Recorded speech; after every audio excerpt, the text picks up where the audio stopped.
Okay,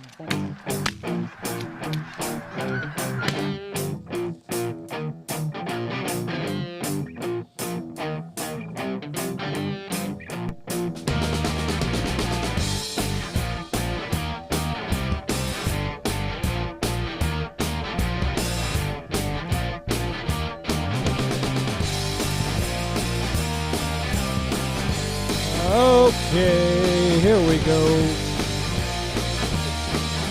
3, 2, 1. Boom, and welcome to the Big Honker Podcast, brought to you by Eyesight Drones.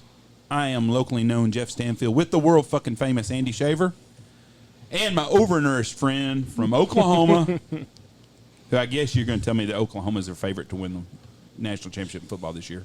Of course. Mr. Brian Richter, who works for the mighty midget Justin Hill.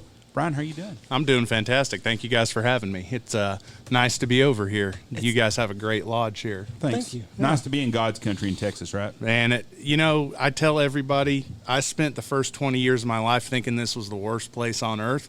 Then I actually crossed the Red River, and I was like, I could have a summer home here. That's the same way with us in Oklahoma, because I can remember as a kid, number one, you feel like it's fucking, when you're small, you're like, oh my God, it's forever away. Yeah. And then you start going up there all the time, and you're like, it's not all that bad. Everybody's got their teeth for the most part up here, so we're good. Only difference between Oklahoma and Arkansas is electricity. Yeah. No, Oklahoma. And we avoid our sisters. Now, second cousins are still on limits, but sisters, but Oklahoma, no. they might be hot. I guarantee they're hot. People don't understand. I've traveled all across the country for my multiple jobs I have, and some of the best-looking women are in the South, but some of the best-looking women are from sleeper states, Kansas, Arkansas, Oklahoma. You wouldn't think that, but I'm telling you, You didn't throw in Minnesota there. No, I said Southern. Southern. So. The problem is, there's an old joke that I used to hear all the time. The difference in or how do you tell if a Big Ten football player has a girlfriend? There's tobacco spit down both sides of the truck. It's like all their women kind of, they're farm workers. They're just big, angry farm workers. So. Dan Reese, fuck you. That's what he's trying to say to you. There's a lot of truth to that right there. I was in Ely, Minnesota years ago, late 80s, and I was walking down the street. It was in the fall. We'd been fishing up there. And there was not a lot of attractive ladies up there. And this smoke show walks out of this LL Bean store, and she starts walking down the deal. And I told my buddy, I said, watch this. I said, where are you from in Texas? She goes, Fort Worth? How'd you know? I said, it's pretty obvious. Yep. You can tell. Oh, yeah. But Oklahoma's a great place, man. When we hunt up there, I love the people up there and nice. They're all, I'll tell you what I like. If I had to choose a big city to live in America, and I'm in a big city, a town with 500,000 people or more. Okay. Oklahoma City might be my first pick. Okay. It really would. Fort Worth would not be no more because it's getting overran with trash. No, yeah. Do you not like Oklahoma City? I just think there's other places that offer more. Being a suburb Oklahoma City kid, I grew up in Norman. We live north of Edmond now. Those are two of the more affluent suburbs of Oklahoma City. I think if you're talking about all of Oklahoma City, like the whole metro suburbs and everything, pick a city in America with more than 500,000 people.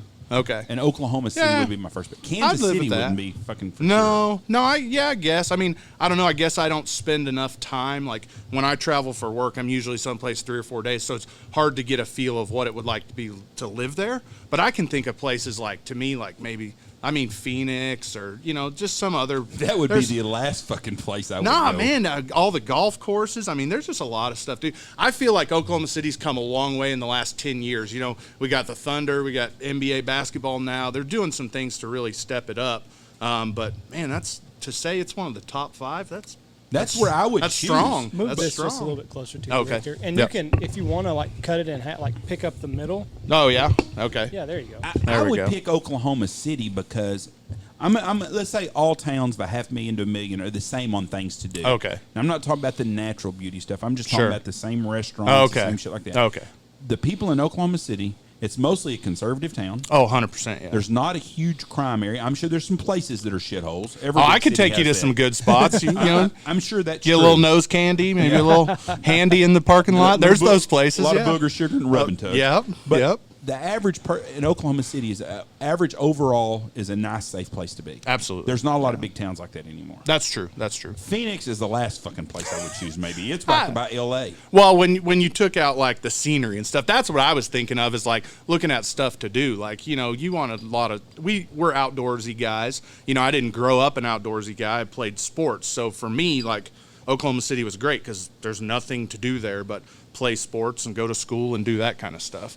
So I guess for me, I'm drawn to those places that have more natural beauty, things to do outside, golf, you know, that type of stuff. Avoid gangbangers on Camelback. Yeah, that'd be, you know. There's a thing to do in Phoenix. There's a video on Facebook, and it's this old black crackhead, and she's at this window of a guy. He's like, "Baby, all I got's $3." She's like, "That'll work." He said, "What am I getting for $3?" She said, "You're getting your dick sucked." Good Lord. He went, "What?" No, well, For $3. Woo! I can take you parts of Oklahoma City. That'd get you 3 dick sucks. I mean, let's be honest here. Oil markets in the shitter. I mean, Oklahoma City gets a little sketchy sometimes. But I can't think of another town with 500,000 people that I would choose over. And there are places, like, I love the East Coast. Yeah. But there's not very many East Coast towns I would want to live in. Sure. No, big that's cities, fair. That's big fair. cities. Small towns, yes. That's big fair. Cities, no. The thing I like about Oklahoma City is you're in the middle of the country, so you can go anywhere in a 12-hour drive. Yes. And it's a big-ass airport. Yeah. So, like, if you want a major airport, it's right there. Oh, yeah. I fly 3 weeks out of the month for my current job I've had for the last 2.5 years. And, yeah, I mean, I fly all over. You name it. I was in Wisconsin last week. Houston the 2 weeks before that. So, yeah, for logistical travel, it's very nice. Houston would be on the bottom of my top 10 Oh, list. God, I fucking hate Houston. I've been to Houston 100 times in the last 5 years, and every time I think I'm going to die. His dog was about to eat the leftover steak. He was sniffing it. She's getting into it, huh? Ollie, go lay down. Well, you know, yeah, Houston. I have one of the best Houston cab stories. So if you ever travel to Houston, you have to take a cab or an Uber from the airport to wherever you're going. It is the funnest experience. If you like thrill rides, it is the funnest experience of your life. First off, there's actually, when you get off the plane in Houston and you go to like the rental car area or the baggage claim pickup, there's a video that plays on loop about how 1 in 3 citizens in Houston are actually immigrants. It's the most diverse city in America. And they're very proud of that. And it's pretty awesome because there's some great places to eat and things like that. But all the cabbies and the Uber drivers are foreigners. And I have one of the greatest ones. The guy never broke eye contact with me. We went probably 15 miles it was for my brother-in-law's wedding, and I went from the airport to the hotel where the wedding was at. It's probably a 15-mile drive. The guy did 90 the whole way, city streets, highway, everything 90, and never broke eye contact with me through the mirror. I thought I was going to die. I was white knuckling it, like just fucking. I thought I was dead. I was like, I'm gonna have these beads on the seat up my ass when we slam into something at 100 miles an hour. It was. But I tell everybody, if you go to Houston, take a day and get an Uber or a cab because it'll be the funnest fucking thing you've done ever. Houston's the only place in Texas I've been where they don't speak English or Spanish. Yeah. Neighborhoods, I'm like, what the fuck are these? And there's no, and I'm like, it's like being in Hong Kong or Thailand. It is. You're somewhere else. Yeah. The people don't understand how eclectic it is down there. It really is pretty wild. Just, I mean, the amount of people, everything's under construction down there, and there's just people everywhere. So Houston's an interesting town, but like you, there's no way in hell I'd live there. To visit for 3 or 4 or 5 days, it's pretty fun. I don't even like to drive through there. I don't drive. I just told you. I take the death Ubers. The death Ubers are pretty fun. Well, unfortunately, growing up in Texas, and we've been to the stock show and stuff down there, I've had to drive to Houston a couple of times. Yeah. It's my least favorite place to go through. Sure. In Texas to drive. Austin, Texas is a close second now. Yeah.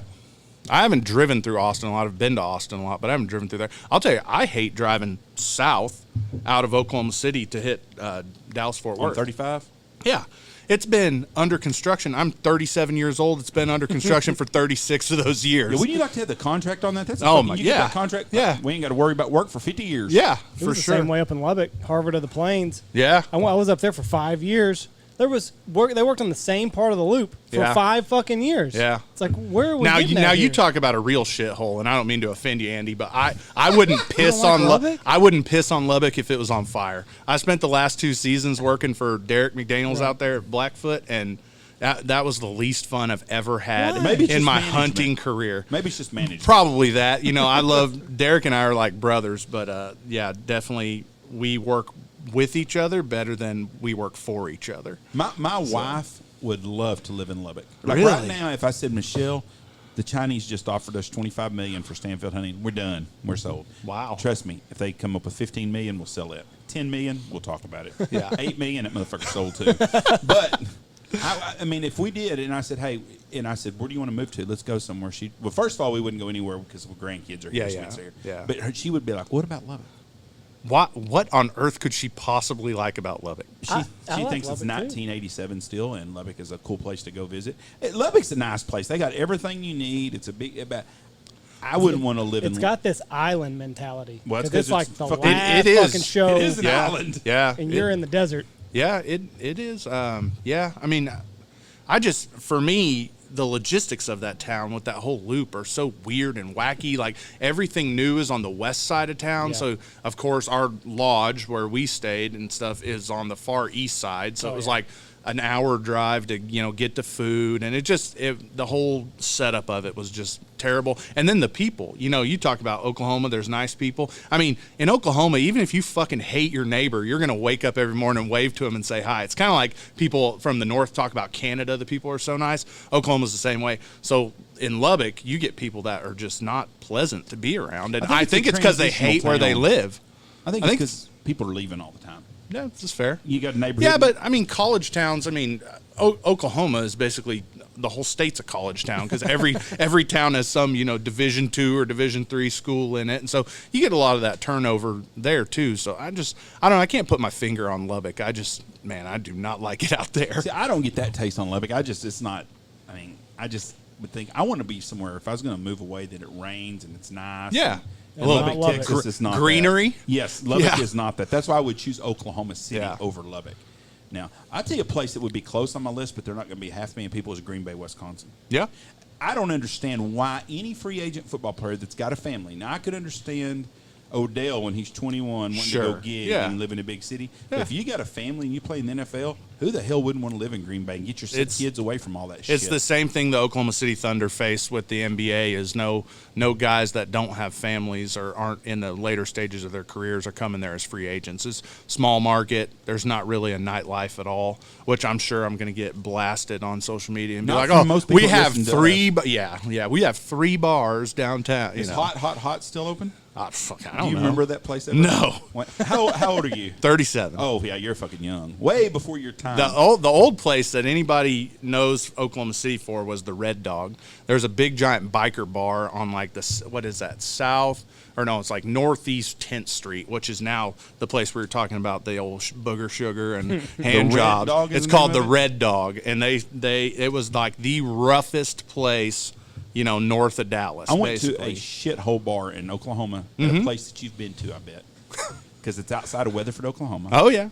I knew this young lady in college that went to school at Southwest Oklahoma, Yep. and we would go up there sometimes. My alma mater there. And we went to this fucking bar in the middle of the fucking woods. Yep. Now, we drove there at nighttime. It may have been 2 miles out of town. It might have been 23. Yeah. I have no idea. It's right off I-40. It's But about 3 miles They from had town. fucking chicken wire around fucking band where if you could throw a Yep. bottle at the band, Oh you yeah. could hit them. Oh, the movie Roadhouse. That's I'm, the place. I'm convinced it was fucking filmed there because That's that the is same the same bar. deal. Yeah. What's the name of that place? Oh, boy, you would have put me on the spot there.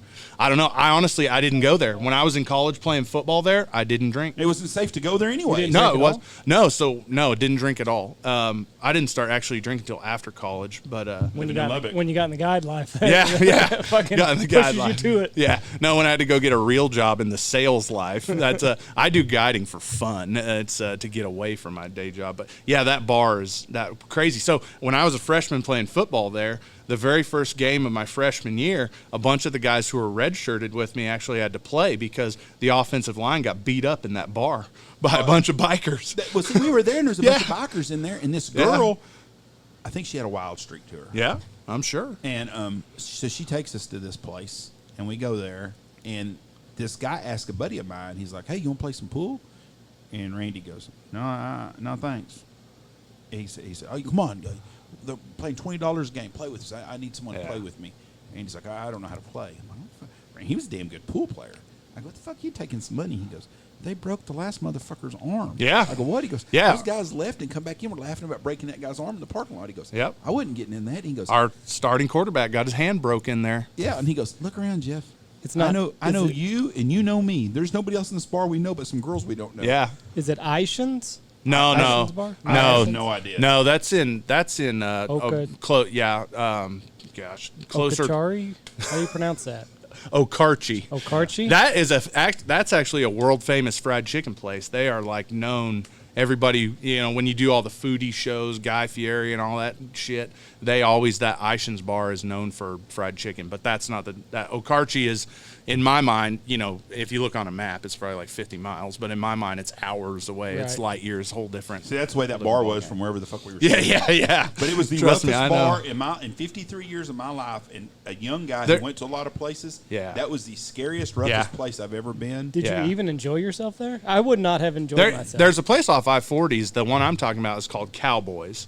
And that's the one that all the college kids go to, and it's right off I-40, so it gets pretty rough with truckers and stuff, or at least it did when I was in school there. But then there's another one off the west side of town that's little. It's like the size of the lodge here, and it's one of those, you don't walk in unless you've been there before. You don't just walk in and be like, "Hey, I'm new in town." You come. That's spot. That's where the O-line got beat up and the quarterback got his hand broken. I was nervous. Yeah. Fuck, it wasn't no fun. I didn't know this chick, and I'm thinking, what kind of fucking skank dog did we meet here that's dragging us to this fucking place, Because I would be on edge the whole time. Like, I'm just waiting for that first shooter. Yeah, that's why I never went. This gal probably had her nipples pierced before anybody had nothing pierced. I mean, sure. It was. I didn't know. It was not a fun time at all. So you're just like, hey. Yeah. Last call. Oh, yeah. Let's get the fuck out of here. Yeah. I was like, what the fuck are we doing driving from Wichita Falls up here to meet some college? And at those places, when you're mine and Jeff's size, you don't walk into those places without some buddies because you're instantly a target. They're like, "Oh, look at that giant motherfucker," And I'm not very tall. I'm only 6 foot, but I'm fucking 4 feet wide. Yeah. So, and back then I didn't have the nice beer belly that I worked on accumulating after college. I was in shape. I wrestled my whole life and played football, and so you naturally just walked into some of those places and had a target on your back. You're gonna be somebody's comeuppance. Yeah. Or you get the old fingers in your back. I'm a good bullshitter. Yeah. So I could bullshit my way out of anything. I was some pretty tight places that I could talk my way out of, but I was not comfortable there, and I was glad when we had left the place. Yeah. But I noticed the chicken wire. So when I got back to Wichita Falls, me and Dad went and ate lunch like a couple of days later, and I was like, God almighty. I said, I went to a fucking dive the other night. My Dad's like, well, where's Dad? I might want to go. And I told him where it was at, and I said, this motherfucker had chicken wire in front of the band, where the band would be. He goes, them are some good places to go to. He said, I used to love to play at them places. He goes, you know why they got that chicken wire on there? I said, I guess keep people from the band. He said, no, and they throw fucking beer bottles at them. It don't hit the band. I said, no shit. And then I watched Roadhouse. I was going to say, have you never seen Roadhouse, Jeff? And then Roadhouse, you're watching it, and I'm like, that's that fucking same place. Yeah. But every time I watch Roadhouse, I think about that bar outside of Weatherford, Oklahoma. That's one of those movies that when it comes on at 2:30 in the morning and I'm at the hotel and can't sleep, it's like, well, fuck. That, Shawshank Redemption, and there's a whole list of movies that come on at 2 a.m. You're like, well, I fucking got to watch it now. I've never seen Shawshank. That's what? Show. You've never seen Shawshank Redemption? That's a great movie. It's like 4 hours long, isn't it? Yeah, it's long. But that's, Andy, that's the equivalent to you saying, I've never blown a goose call and I'm a goose guide. That is Hold insane. on. But I'm not Jewish. That's insane. This is I'm not equivalent Jewish. to Andy saying that Prince is a better fucking guitar player than fucking Eddie Van Halen, and have never seen the movie Purple Rain.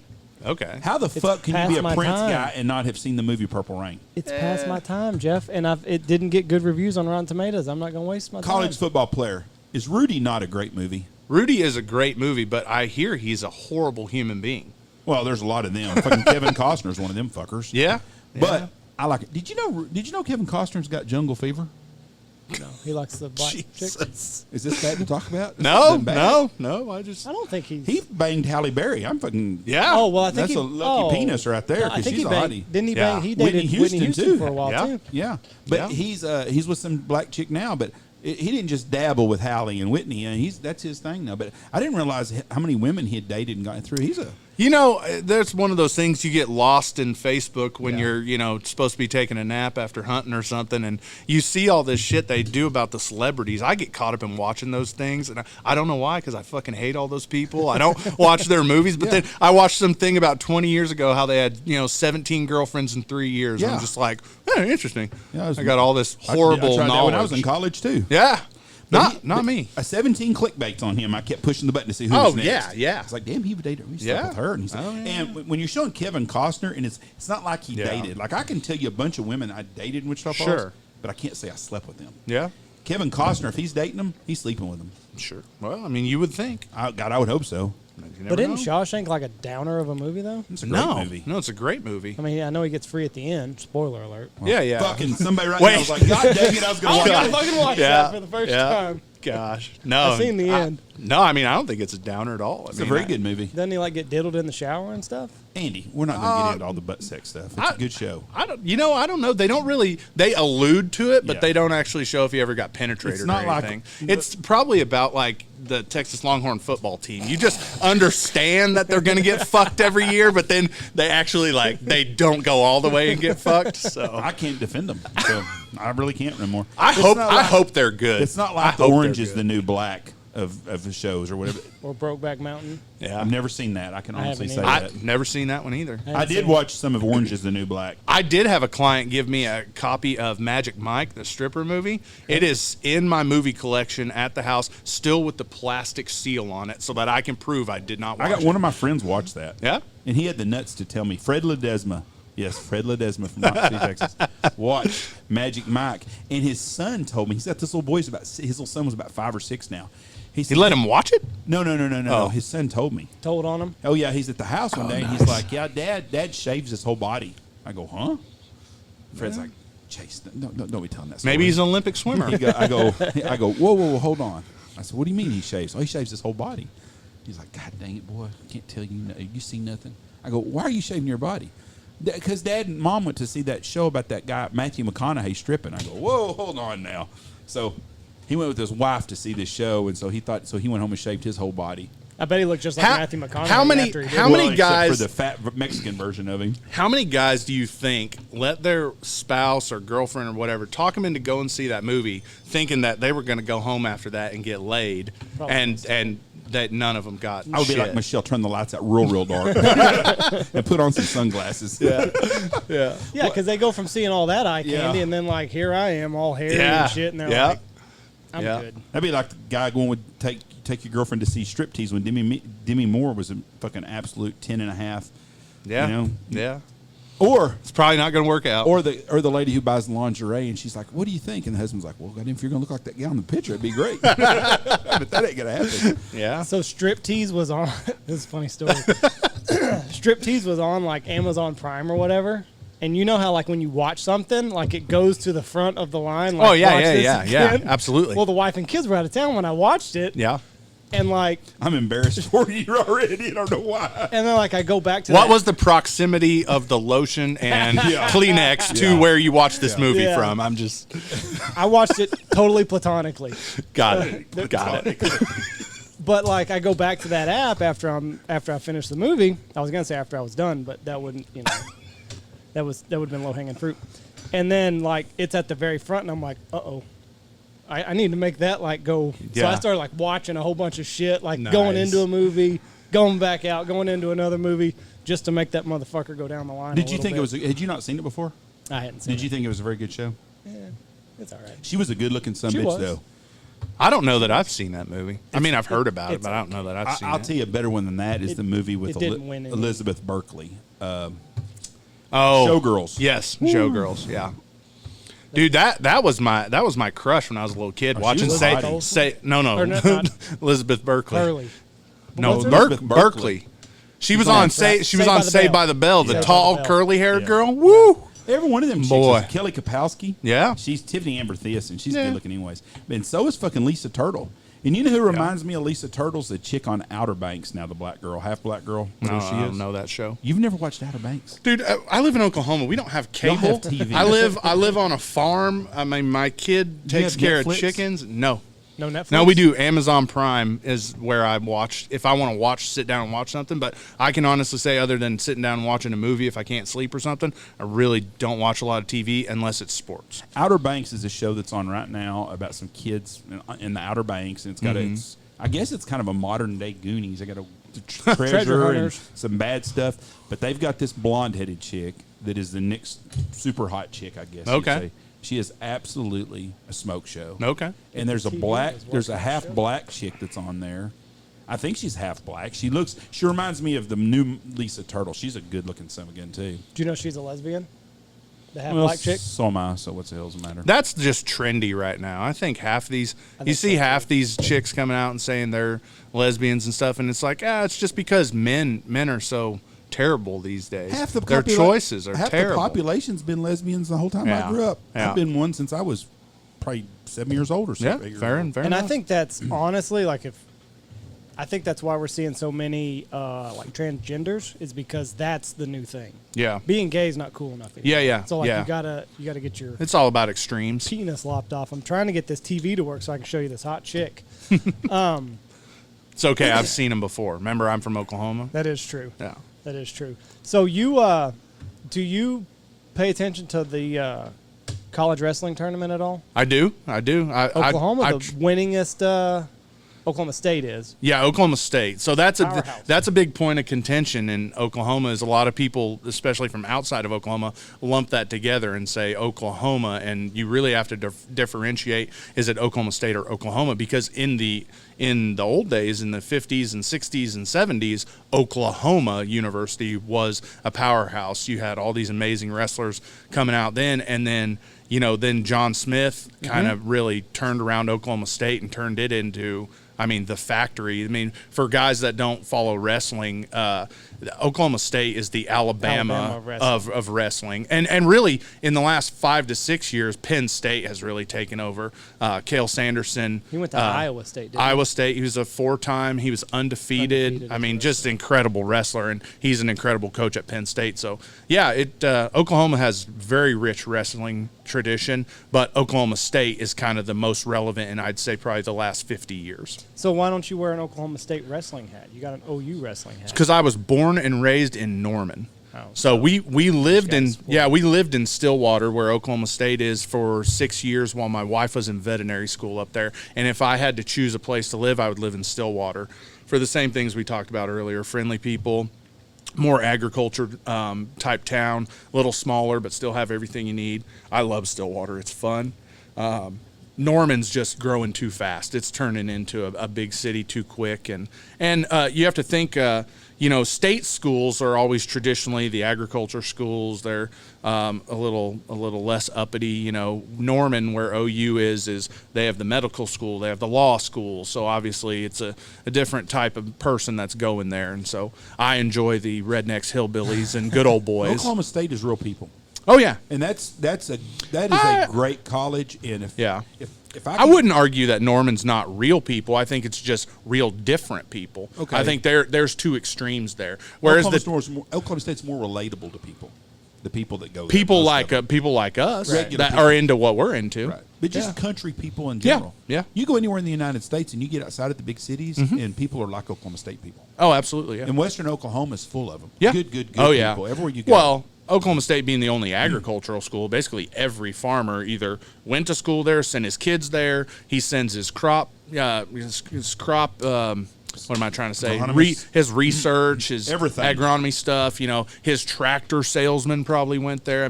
With a state with that few people in it, basically it's like that 7 degrees of separation to Kevin Costner thing. In Oklahoma, you can do the same thing. You're like, oh, by the time you get to 4 or 5 people, we know the same people. It's just like that. I love Oklahoma State's a great place. And what's crazy is they have a pipeline of great athletes that have come through there. They do. Like James Washington is one of us. Yep. When James Washington's done his NFL career, whether it's in 3 years or 12 years, whatever it is, he's going to be one of us. Yep. He could come in this deal, sit down here when he's 35 years old, 40 years old, and be one of us. Des Bryant couldn't. Yeah. But they all have the same. Yeah. Actually, James Washington had more accolades than Des Bryant did, because Des left school early, didn't he? I think so. And what was the one before him? I honestly, I don't follow Oklahoma State what football was the one at before all. him that was the drunk that was real good that Jacksonville drafted? Blackman. Boy, he was a stud. Oh, yeah. Justin Blackman. Boy, yeah. he was a fucking stud. Dude, they one thing that Oklahoma State did so great for a long time while Oklahoma was building this powerhouse under Bob Stoops with out-of-state kids, Oklahoma State really embraced the in-state kids. So for a long time, like when I was in high school, nobody tried to go to OU, even though we lived in Norman. Nobody wanted to go to OU. That's where all the out-of-state kids. And that's actually why their wrestling program declined so much, is they had a coach in there for about 15 years that was recruiting Pennsylvania, California, Florida, and a lot of those kids would come in. They'd be there for a semester or two, and they'd go, oh, Oklahoma, it's kind of, boring, like we talked about earlier, whereas Oklahoma State really embraced the in-state kids that grew up liking those teams, that grew up with, hey, this is all I know, so it's okay that there's not 17 different clubs to choose from, every night and stuff. So, Oklahoma State has 34 team national championships, and they have had 142 individual NCAA champions in wrestling. So the closest school is 24, and that's Iowa. That's the biggest argument between Oklahoma University fans and Oklahoma State fans is Oklahoma State fans say we're the better school, we have more championships, we have more people, but they count wrestling and they count golf and they count like baseball, all the what I call ancillary sports or non-revenue generating sports is how I try to classify it, because I did live there for 6 years and had some great friends up there, and I always try not to piss them off, but they, at the end of the day, they're little brother in football, but that's the only thing they're little brother in. Right. They're big brother in wrestling, golf. I mean, we talk about one of the nicest golf courses in the country is Karsten Creek in Stillwater. It is, Ricky Fowler still has a locker there. There's all kinds of PGA Tour players that still have a locker there, and they come play there all the time. It's amazing. Did you see that wrestler just beat the fuck out of that football player? I think it was last spring. The kid from OU got his ass whooped. Yeah. The wide receiver. Yeah, he was a wide receiver. Yeah. That fucking spider monkey wrestler was on him. That's in like we 2 were seconds. we were talking earlier about that bar having a target on your back. Those were I wasn't scared of the guys that were my size. Right. I knew I'd be okay. What scared me to death was those little fuckers that I was like, wait, I know you from somewhere. Oh yeah, I saw you in the state finals 4 years in a row at Elgin High School or Perry, Oklahoma. Those are the guys that'll fuck you up. If you got always ears, those ears. I was just about to say that's the first thing you do when you start talking shit to somebody. You can't see their ears. You stay back until you can see their ears. If their ear fucking looks like it just came from the grocery store, I'm sorry, sir. Let me pay for your drink. If they don't look like that, let's rumble. We got a friend of ours. He used to guide for us for a long time, and he worked at a summer camp in New York. Mm-hmm. And he, everybody comes from all over the place. So hockey, there were a lot of hockey players and a lot of wrestlers and a lot of football players. Well, anyway, they started picking on this little wrestling kid. And he said he probably didn't weigh 160 pounds. Yep. And it was a big fucking hockey player. He's like, fuck it, let's wrestle. And he's like, okay, like, are you sure? Mm-hmm. And he said he wrapped that fucking hockey player up in like 2 seconds, and finally like got his back and took his arms and his legs and had them spread apart. And he's like, oh yeah, how the fuck do I get him off of me? Oh yeah. He's like, you don't. Oh yeah, this is his world. You're you're a visitor. In high school, we'd go into wrestling practice every day, and the first thing they do is bleach the mats so we all don't get ringworm and hep C and gonosyphilitis and all that shit. But they bleach the mats, and then we stretch and we get loosened up and we start wrestling. Well, the coaches are never in there for warm ups and stuff, so that's kind of when things got settled. Right. That's when we had our fights, and that's when we had stuff. And we used to have this little tiny guy. He weighed about 135 pounds, and he just thought it was the funniest thing in the world to come in and wait till one of us big guys was down stretching, doing a butterfly stretch or something, and just hop on our backs like a fucking spider monkey and ride us like a damn bull for 8 seconds. And it was the worst shit in the world to have those little fuckers all over your back. It was like the monkeys in what's that fucking movie with the flying monkeys? The Wizard of Oz. No, that's what he was like, because he'd just jump on you out of nowhere, and you're like, fuck, I can't move. And he'd be choking people out. I'd be over there laying. Coaches would walk in, they'd just look at me all passed out, and they'd go, fucking Ammerman, and he'd run off. And But he did. That hockey player just knew, like, I'm gonna beat the shit out of this little kid. And he said, like, he kind of tied up for a minute, and that little kid shot and got on his back. And people don't people don't understand the strength and the leverage and the core strength that somebody who wrestled. Jeff likes to tease me about being fat. I guarantee I wouldn't have blown my shoulder out arm wrestling anybody like his brother. But the mental toughness of wrestlers too. Yeah. Like at that tournament, you're tournament. just mean. I mean that's all it really boils down to. Is I was a really soft kid growing up. I got made fun of a lot because I was a little pudgy, and I started wrestling in 6th or 7th grade, and probably by 8th or 9th grade, like, I was just mean. Like, I wasn't a bad person or anything. I had the mental toughness to know that I had gone through all those things. I had wrestled somebody, and there's no greater equalizer. So I have a son, he's 5 years old, and I'm torn on this because I want him to wrestle because of the mental toughness I think it gives you throughout your life. And also the problem solving, and also there's no quit. Right. But at the same time, I don't want him to wrestle because he's such a sweet kid right now. And I know the minute he starts wrestling, that all goes, they all turn into little assholes. I mean, just all wrestlers. There's some great guys, and when they're done wrestling, they're amazing people. You see great videos of them, philanthropists and all this stuff. But it's just when you wrestle, you're an asshole. Well, and you got to have this. I'm better than you attitude. Yeah. Or you're not going to know what the fuck on the mat. Yeah. Yeah. We had Matt Hughes out here, UFC fighter, wrestler. Yep. But you could tell, and this was in the prime of his career, and you could tell he kind of had that swagger about him. Yep. Best in the fucking world. Yep. But if you don't have that, then you're given a mental edge to your opponent. I'm going to have my kid do jiu-jitsu. Yeah. We've got a local place here, it's 10 miles away, but nice. I just I don't want him to get picked on or anything, Yeah. Kids are. I want him to be able to defend himself. Yeah, in today's society, I think it's so important that children know how to defend themselves, and they're also not scared. Right. I mean, that's the biggest thing is, like with my travel, going to all these cities I've never been to, and not being able to carry a gun. I can't take a gun on a plane with me anywhere. It's like I'm at ease, like people I work with, and especially ladies and stuff, sometimes they're nervous about travel or going to certain places. I don't have any of that, and it's not because I'm 4 feet wide in the shoulders. Yeah. It's honestly because I grew up wrestling my whole life, and unless that guy's like in the military or something and can kill me with his thumb, I'm probably gonna survive. Right. I might not win any fights, but I'll survive. But I just I don't want him to be in a situation where he doesn't know how to handle himself. Plus, like you said, it creates good mental toughness, and it just makes people disciplined. And if you're a wrestler, if you're good on the ground, you're comfortable going to the ground, which is where 90% of all fights end up. You watch any bar fight, most of them are going to go to the ground. Yep. So even if he's getting his ass kicked on the standing up, he can take it to the ground. Yep. Tell you what, we watched is it Logan Paul? Yes. Who's the guy that fought the other night? Jake Paul and Tyrone something or not. Woodley. If Tyrone would have fucking punched, he'd have beat his ass. There's a lot of people say that fight was rigged. I saw that. We watched the fight. I don't think it was rigged. I think the guy who won should have won. But I haven't read enough about it, though. But Tyrone Woodley, if he would have punched more, especially the last 3 rounds, I think he would have won. It's a money gig anyways. Yeah. But I sure was wanting him to whip that fucking guy's ass. I give zero shits about all those new boxing. Anything post-Mike Tyson era, I feel like is maybe not rigged, but I feel like it's skewed for the betterment of the sport. Right. And I feel like those matchups are so handpicked to be in favor of one person or the other.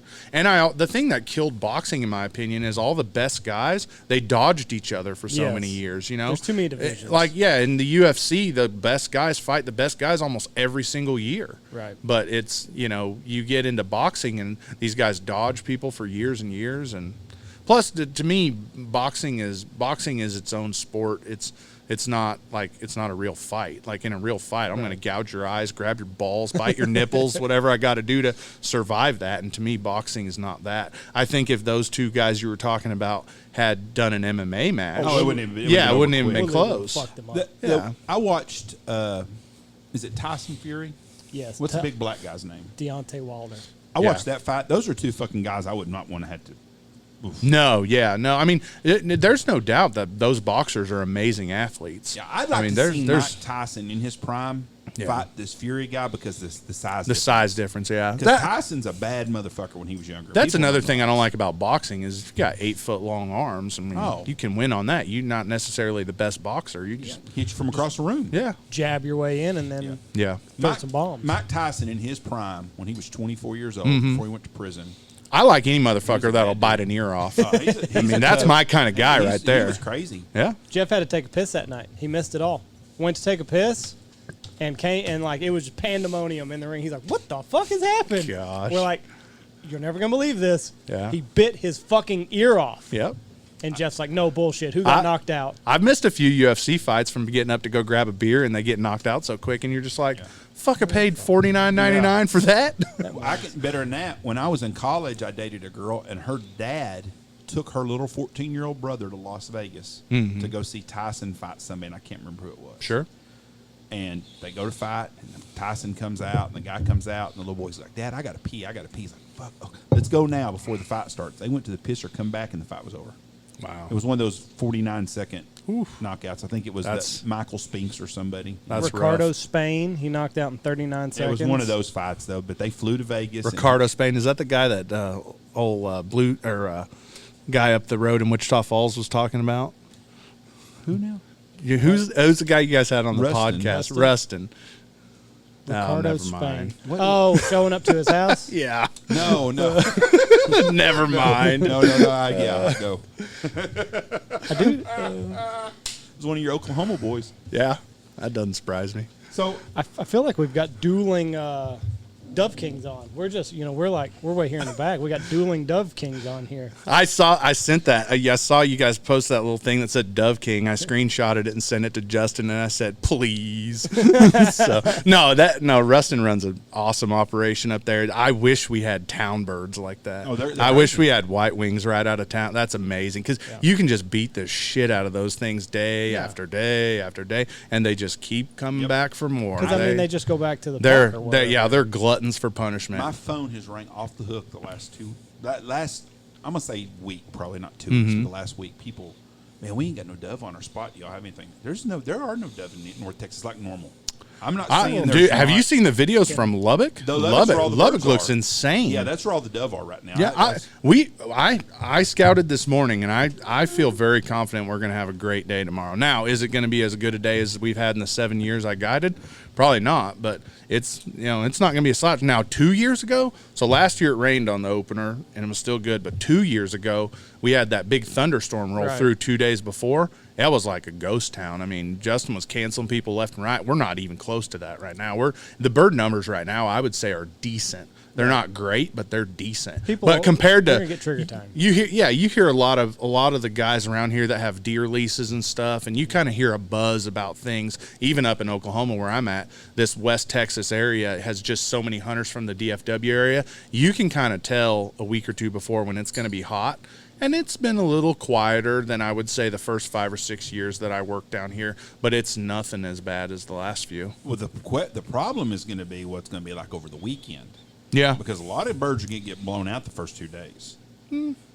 we'll see. And so, I guess it Proper depends. I management. guess it depends how you manage it. or the people around you, though, Yeah. doing their stuff. It's just going to be different because, like we're not hunting until Friday, and we've Yeah. got places set aside. We're set up ready Sure. to go for Friday. But Sure.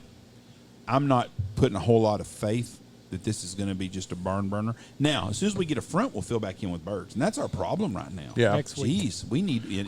I've for the 7 years that I've worked here, I have a lot of friends from Oklahoma that want to come down, and they ask when's the best time to come, and I always say historically the second or third weekend here is always the best because by then, one, a lot of the people are gone because the dove, for people not in Texas or Oklahoma, people don't understand that dove hunting in Texas is like a religion. I mean, people, it's like the deer opener in Pennsylvania or Illinois. Like people take off work, families come back from other places to hunt the family farm. That's the one time a year that they're that's for sure going to be. That's exactly what dove hunting on the opener is like. So one, you get a ton of people that creates a ton of pressure. So whether you have lots of birds or just decent birds, that that factor right there is always better the second or third weekend. But usually by the second or third weekend, we've had one, if not two, cold fronts to push down those northern birds that have been, the Dakotas, Nebraska, Kansas. And two, we usually have quite a few teal.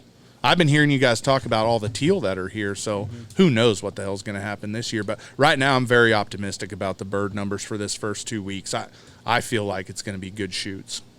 I don't think it's going to be great shoots like we've had in the past. I mean, I used to tell people the first 5 years I worked out here, I used to tell people this is Argentina North because I have literally seen it. I don't know what you guys do for a dove operation, so I don't want to, talk out of turn. But for me, this was incredible. I mean, coming to a place where you can literally see dove fly for 3-4 hours straight and have waves of dove. Not like 5 here, 10 here like I'm used to in Oklahoma, but have hundreds and hundreds and hundreds, and they just keep coming. That's what I saw the first 5 years I worked here. And we're going to see if the freeze has affected that around here. I really think it has, because you look around town, we're in town in Haskell. Our guide house is in Haskell. We're 2 minutes from the grocery store. Did you bring me some shotgun shells? Yes. I did. I brought you 10 cases. Good. I can't pronounce the name of them. That's okay. But Justin says they shoot amazing. I guess Justin's full of shit, but that's okay. Yeah, fair enough. I love him to death, but you want to talk about a good shot. Don't ever shoot against that guy for money. Well, he's closer to the bird. I mean, he's closer to the ground. He's more stable. Yeah, but he's further from the bird. I mean, if you're going to do it like that, he's further from the birds. That son of a bitch. He'll take your money? That son of a bitch can shoot. Really? Now, yeah, he likes to go do all those fancy pigeon shoots and shoot for big bucks, or he used to in college. And then he shot competitively for Texas A&M. And we've had some times in the field where he'll spot me 10 birds, and he'll still get to his 15 quicker than mine. And they tease me I'm not a good shot, but I've had some days where he spotted me 12 and he still beat me to 15. That son of a bitch does not miss. That's crazy. Yeah. And that's a little hidden talent, because I've known him for a long time, and Yeah. I did not know he shot competitively. Well, at if you're a shyster, you don't tell people, because later, That's 20 right. years down the road, he might want to take your money. That's like the pool shark. Yeah. Yeah. You don't know that motherfucker until he comes and takes your wallet. Yep. And I think that's one thing about dove hunting. You can only shoot 15 in a day. Yep. So if a guy goes out there and he shoots 9 birds in the morning, and he goes out and shoots 6 in the afternoon, well, you shot your 15. Absolutely. You did as well as you can do. Yeah. And I think a lot of guys, if it's not just 15 in the morning, and there's a lot of people in the state of Texas and elsewhere that will double dip. Yeah, So- that's we work very hard to curtail that, Right. and I fully Just hurts tell our own resources. I tell every customer I'm with, I'm keeping track. I drive around every 45 minutes to an hour, and I usually sit at the gate where I can see the whole field. Right. And if somebody's burning one side of the field down, Yeah. well, I'll go do my own counts. And we have to manage the resource. And it's not that we don't want everybody. We do want everybody to get great shooting all year long, but at the end of the day, being legal is the most important thing to me. I'm not going to let a guy double dip. I had a guy tell me last year, he goes, "Go to the game warden checked us today." Well, that's his job. Yeah. What do you expect me to do? What do you It's think? opening weekend of dove season. Yeah, I mean, I don't think a lot of people understand that this, because of you guys being here forever, for Justin been in business as long, and there's some other really well-known established outfitters in this area, game wardens are thick here. Yeah. During waterfowl season, they'll bring other game wardens up to do trainings Right. with them. We get guys all the time from the Texas coast and from You remember the Laredo. big old boy and- from fucking Guadalupe Mountains? Well, no. they got a dude that come up here. Remember him? He's like 6'7". He's a guy. big Yeah. boy. And I've seen him on that show, Lone Star Law. Yeah. And That's another one of those shows that comes on 2 a.m. when I'm in the hotel room. I'm like, oh, fuck, I guess. he was with Dustin. Yeah. And the guy's bitching me. He said, "Yeah, one guy's a game warden's asshole." I said, "Which one?" "Oh, that short, fat one." So I told Justin, I said, "God damn it, guy talk shit about you." "What do you mean?" I said, "Well, he said game warden's an asshole." He said, "I said, yeah, this is the short, fat one." I said, "You ain't talking about the big boy next to you." Yeah. Short, fat one. Who's that asshole? I like to tease those guys. Dustin will always tell me when he comes out to check us and stuff, hey, because he knows I run off at the mouth. I've been pretty okay here today. I'm not drinking, but I like to get a little mouthy sometimes. I always just want to see if they'll frisk me and cuff me, but they won't. But I always tell Dustin I'm going to mess with him. And one day there was a guy, he three different hunts, 3 days in a row he checked us. The first day he asked me for my license. I said, I don't need one of those. I'm from Oklahoma. And he was like, he didn't know how to take me. And the second day he came up and and he was asking to check my stuff, and he was looking in the back of my truck, and I said, hey, there's nothing in the back of that truck you need. You stay out of there. He's like, sir, you can't tell me where I can and can't go. I said, hey, I don't got anything back there but hookers and blow. Well, he snapped his head around and saw I was smiling, and then it was okay. And then the third day I messed with him even more. I kept telling him, one of my clients, I was like, yeah, he's got an extra bird stuffed in his pants. Go give him a cavity search. He wouldn't do it. So. We had an old game warden that worked here for years. First 20 years I was in business, we had the same old game warden. He was here every day. Mm-hmm. He'd come here and he'd eat lunch with us. He'd eat cookies. He'd visit. Nice guy, good friend of ours. And so he's outside one time and he's checking this guy. And this guy just keeps running his mouth. Running his mouth.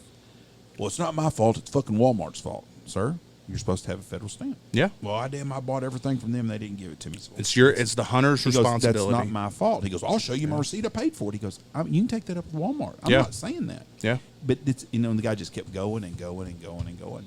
So his buddy comes in. He goes, hey, I need you to come out here. What's wrong? I said, they're fixed to have a fight out here. So I'm thinking I'm out there on behalf of the game warden. Sure. I walk out there, and around that guy's getting fucking handcuffs put on him. He goes, what are you going to do about it? To me, I said, what do you mean? What are you going to do? I said, well, your buddy's mouth's overloaded his ass. Yeah. And they took him to fucking jail. Yep. And he made him stay there till, he didn't call the JP till 10 or 11 o'clock at night. Yeah. Unknown fact. Game warden don't have to call the judge. They got 24 fucking hours to get your ass up there arraigned. So game wardens have more authority than any other law enforcement officer in the. But they got 24 hours. States. So if they take you at 6 o'clock at night and you want to be a fucking asshole, they don't have to call someone to come in and arraign your ass till the next day. And they can come on your property without warrants or anything like that. I mean, they can just. They have different laws. Yeah, it really is different. And I don't think people really understand. But I think it's funny. A lot of these guys, they get upset when they get checked by a game warden. It's like, well, aren't you glad that he's out there making sure people are safe, making sure they're doing the right thing? Because I was like, what if he didn't come around and then the weekend before, a guy was here and some guys shoot 500 dove between their group and then you don't have anything to shoot? It's like they don't think that's all about them. Yeah, 100%. Right. And the bad thing, and about that's this guy, society in itself today. That's just not our hunters. This guy with the federal tag, he'd probably just gotten a warning. Yeah. If he'd have just kept his mouth shut and been like, fuck, man, I'm sorry. I got it from Walmart. They didn't give it to me. I apologize. Yeah. He'd have gotten a warning. He'd have been told, or I'll give you a ticket. Show that you got the license, send it to the JP. I've seen a lot of warnings given to people for humility, and I've seen a lot of tickets given to people for lack of humility. What Chris said about that guy up north, watch this guy. He's fixed to talk himself into a ticket. Yep. And they do. They just talk themselves into it because they just can't say yes or no. Yeah. I don't understand this. The hard part is, this is, if you go to court and you see a judge, yes or no, sir. You don't have to do that, but it's going to help you out a little bit. It ain't going to hurt you none, I can promise you. But going to him to go fuck himself, that ain't going to do you any good. Same with a cop or a game. When you get pulled over for speeding, yes sir, no sir, give them your stuff. If you say something, make them laugh, but don't be an asshole, and you might get a warning. But I promise you, if you're a fucking asshole, you're going to get a ticket. You'll see some guy be, I'm fucking, every cop I ever seen give me a ticket, them fucking assholes. Well, then you see how they talk to him, and well, my wife gives me so much shit because when I get pulled over a lot. I always tease people that tickets are the tax you pay for being able to get the fuck where you want to go fast. And go fast. And so my wife gets so mad at me because when I get pulled over, I turn off the vehicle, put my flashers on, and then I roll down the window and I put both my hands on the side of the window and wait till he comes up, and I wait till he addresses me, and then I tell him, sir, my wallet's in my back pocket, I need to get that to you. But I'm very slow, deliberate, and all that kind of stuff. I have had more police officers thank me for being that way and not give me a ticket than as if I would just leave the car running, leave the radio on, Make them bang on your window. Yeah. I mean, because you got to remember, that's a very unsafe situation for those guys, especially in today's climate. They don't know what they're walking up on. No, and and I think if you look at the statistics, more officers are harmed just doing a routine traffic stop than any other. Yeah, I'm sure. Any other way. I'm sure. But I'm the same way. If I get pulled over, window goes down. I mean, you want to put them at ease. More than anything, but it's common fucking courtesy. Yeah. But dove, we've had guys come in here for dove hunting, and they're like, "How'd you do this morning?" "Oh, I only shot 9." It's like, okay, that's fine. Yeah. You only got to shoot 6 this afternoon. Yeah. It's like, I don't understand the moping. A couple of years ago, I only shot 12 this morning. I had 3 guys, and they had shot 14, 13, and 12 or something. So he goes, yeah, we left us some so we could. Anybody need a drink? We left ourselves some spots so we can hunt again this evening. Sure. Okay. The guy was a real fucking douche tool from the East Coast. I mean, just a fucking asshole. So, game warden was coming here at lunch. I said, "Did you get bird count from them old boys over there?" So he went over and got it from them. They told him how many he killed. So he went out and watched them. He said, "Okay, I'll be out this afternoon." Ruined their whole fucking day. Yep. They can only kill 1, 2, and 3. Yep. But, I just don't. It's an age thing a lot of times. Mm-hmm. And a lot of times, we had a group that used to hunt with us that no longer hunts with us. And thankfully, they hunt with y'all now. And They probably hate the shit out of that. The guy, because we're assholes. The guy is all about wanting to make sure he kills 45 birds over Friday, Saturday, and Sunday. Yeah. So he don't care if he shoots 40 of them on Friday. It's a numbers game. But he's a dick. He wants to grade everybody on everything. Sure. And he is one of those ones though that. Well, last year we didn't get a kill 445, so this year we hope we get to shoot those extra birds or something. Yeah. I hope you get your ass a ticket. I mean, I don't. It's there's set up rules are set up that way for a reason. Yeah. As long as he's not outside the rules, though. I mean, you said 45 over 3 days. No. That's well within the rules. No, that is within the rules. But Yeah. his deal is that 44 is a bad outing. yeah. Oh shit! I mean, but I would say waterfowl clients are way worse than This dove guy hunt though, clients. this guy don't have no problem shooting 30 of them though in a day. Oh, yeah. I mean, he don't have any. He has no problem, but he thinks it's owed to him There- from the state. Unfortunately, there's a lot of entitled people when it comes to guiding. I'm sure you guys know this. You guys have been doing it a hell of a lot longer than I have. There's just a lot of, when money enters the equation, expectations go through the roof, entitlement goes through the roof. And, honestly, I tell people guiding is like playing golf. You don't go for the 80 bad shots you hit. You go back for the 3 great shots you hit in a round of golf. And clients are a lot of times the same way. We have several groups of guys that I wouldn't miss it for the world their weekend. And then we have other people that they seem like great people. They're nice people. We get along great. As long as they don't do anything to, have a problem with the game warden or us, safety-wise. 95% of clients are great people. Yeah. Them Oh, 5%ers can get old fast. Yeah. One of the worst situations I ever had was the first year I guided. Yeah. So it had been in the early 90s. I had a group of guys, and they flew in on a private a King Air. And the first guy got off, and he got off, and he was carrying a handle of Jack Daniels. Mm-hmm. And he goes, "Please excuse my friends, are assholes." Then the next guy gets off, and he's carrying a 5th of Crown Royal, and he says, "Please excuse my friends, are assholes." Well, it was funny the first guy said it. The second guy was funny. Third guy got The second off. guy was a warning, not a joke. The third guy gets off the plane, 5th of whiskey, same fucking deal. Yeah. I thought, fuck. So we hunt, and we hunt that afternoon, and we shoot birds in the field. We shot a bunch of ducks and some geese that afternoon. Had a good hunt. The birds were going in on a roost lake that I still have now. Mm-hmm. And back then, nobody hunted on it at all. And the birds were landing on it. We drove by there, and that guy goes, "Hey, can we hunt on that?" I said, "No, that guy don't let nobody hunt on that." He said, "Well, can you get us on there?" I said, "Well, I'm not going to call the guy. We just had a fucking great hunt. We're going to hunt in the morning. Got a peanut field. We're going to hunt in the morning. A lot of birds on it. Mm-hmm. We'll give you $1,000 if we can go over there and hunt tonight." Like money's I go- going to change the I fact go- that they already shot a bunch of birds this morning? It's going to be dark in like 30 minutes. Yeah, we want to hunt at night. It's full moon tonight. We're going to hunt at night. I said, "Well, we don't do that. Yeah. It's $1,000. I bet a guy like you can use $1,000. Woo. I was like, you know Yikes. what? I bet you're right. I could use $1,000. Yeah. And you could use some fucking manners, you ass. I'm pissed. So I didn't say nothing. Just kind of laughed it off. Poor kid from Wichita Falls. How many clients over the years have you fired? Clients have you fired? Couple. Like told, don't come back. I've a couple. And this guy here would have been on that list. But so we go to the next morning. We get up and hunt. This one guy tells me he's a fucking doctor. Now, when you tell someone you're a doctor, what do you think of? Medical doctor, Bingo. Yeah. surgeon, Yeah. saving Okay. babies. A doctor. Okay. Right. Well, Scalpel taking, conjoined twins apart. This guy's fucking Jill Biden of fucking doctors. MD. Yeah, Or a PhD and something. Yeah, yeah. And so, but he wanted everybody to call him doctor this and doctor that. The whole time, and this is the funniest part of the whole deal.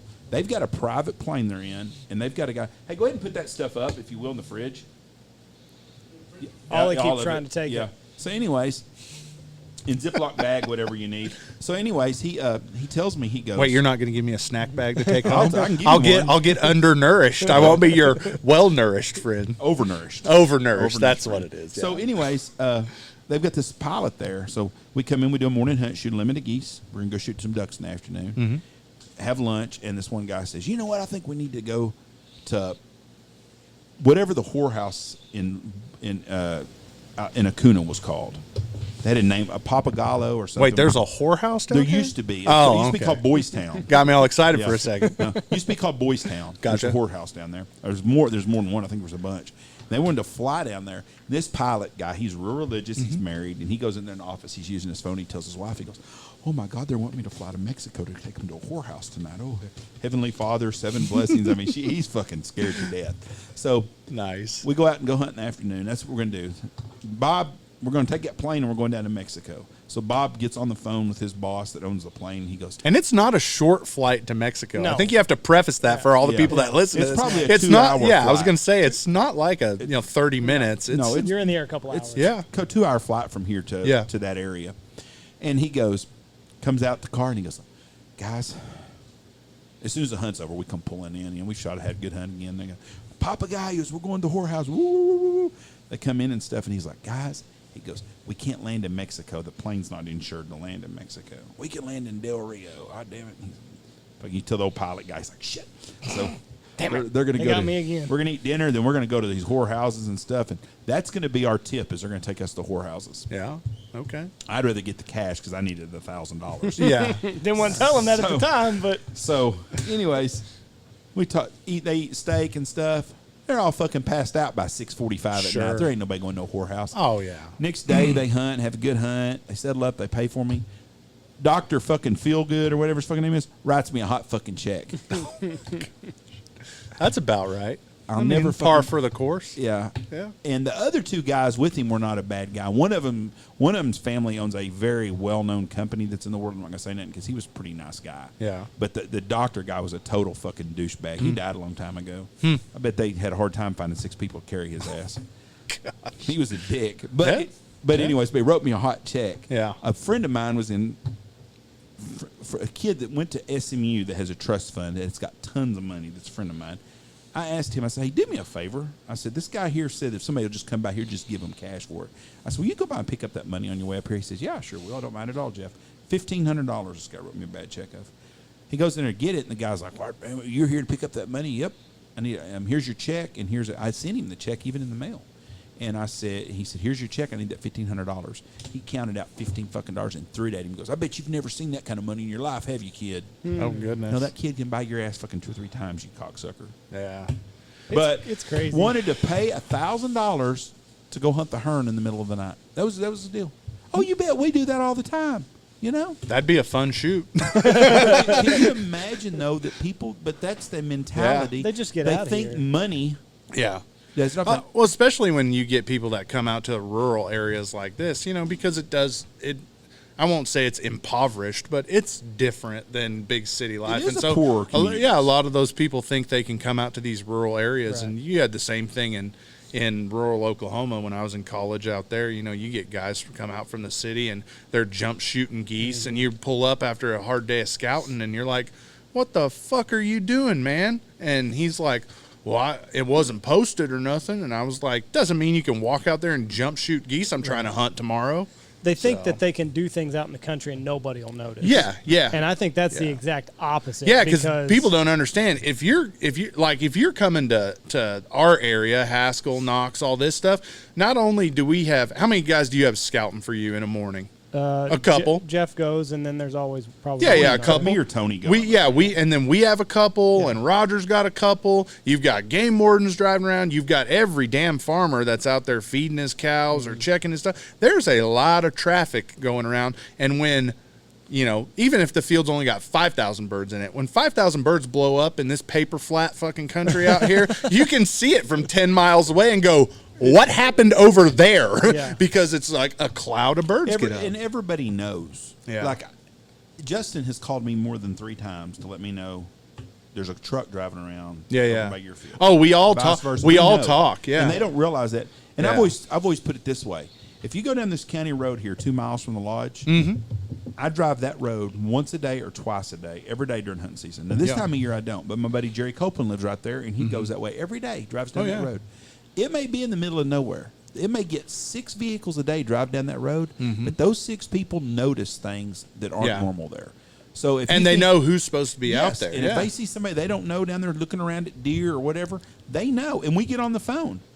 Especially in an area like this that has such a high concentration of outfitters, the farmers around here are scouting for us because they want us to hunt their fields. They're called, they want to get paid, so they're out there looking at their stuff, not only feeding their cows, they're looking at their fields for geese, so they can call you guys or us or whoever and say, hey, come, put some cash in my pocket and get these fuckers out of here. Right, and then they're like, "Hey, who is the blue Chevy that's driving around?" Yeah, You're like, well, we've have it. They don't have it. In the last couple of years, I think really since, I don't want to say since your guys' podcast, but since we've all been more active on social media, Justin kind of had a moratorium on social media posts for a long time. We weren't allowed to post shit until the season was over. February. And he did the same thing, but he kind of got a little more relaxed, and maybe some of us just kind of said the rules don't apply to us anymore. And so, we've started to see an influx of people from DFW trying to come out here and hunt a little, but we've also seen a lot of locals from Abilene, especially on the cranes. You guys have had a couple years on the cranes and stuff, and we've been doing it for quite a few years and having great success, but that's because they were so under pressured out here. Right. Now you can't drive around a good crane feed and not see some other trucks from Abilene or Odessa or Midland and all that stuff. It's nowhere near as bad as Lubbock. And y'all travel more for the cranes. See, we don't notice it as much because if we crane hunt north of here. Yeah. I noticed when I was driving up here, I was like, man, that's some craney looking country. It just has that funky look to it. Like, you're like, oh, that's going to have some cranes. And we can rest them because there's nobody else hunts up there. Yeah. But when because you guys, y'all will go far and wide for a good crane hunt. So it's nothing for me to put 500 or 600 miles on my truck. Like the rare days that Justin does make me scout, it's nothing for me to put 400, 500, 600 miles on my truck. We'll go all the way to Abilene and back and snake every road here and there. We'll go to Colorado City. I mean, we'll go anywhere to get our clients on birds for sure. So I hate those cocksuckers. Those cranes. Cranes? I know. I've heard you say that before, and it's I don't want to say it's funny to me because I don't want to patronize you, but to me they're so easy. They're not predictable. Like, they can a breath of wind can change their pattern. A farmer blowing them off something. They are not easy to hunt, I should say, but to me it's just there's less decoys, there's less work, hardly anyone calls for them, and so that's where I really draw my fun in it, is I call a lot at them. And I'm sure you guys have seen some of my videos I've posted of me blowing a crane call. I only have one that I'll post because I don't want everyone in the country to learn what I do and how I blow. But you hear people on all these other podcasts that you can't call it cranes. It's like, no, you can't call it cranes. I can call it cranes. So it's one of those deals for me. Like I just wanted to have a niche, we're all good goose callers, but especially where I work, John David Stanley, Forrest Carpenter, all these guys are world champions, So it's like, what am I going to fucking add to the hunt? I might as well leave my goose calls at home, So I played football in college. It's like, no, I'm not a world champion caller, but I can carry a lot of decoys at one time. So for me, that when the crane stuff really started to get popular, I grabbed it full force as my niche. That's my thing. I want to do all the crane hunts. I want to blow the crane call. I want to learn how to set them. And, for me, crane hunting is the funnest chess game right now that I get to do day in, day out. I'll give you this. The ones, they're boring. They're boring. When it goes good, yeah, it's the funnest thing that you can. And it's so, like you said, you can set out 18 decoys, 2 dozen decoys, and you can fucking mop the floor with them. Yeah. And it's pretty when they do it. Yeah. And their fucking feet are hanging. And I mean, it is spectacular.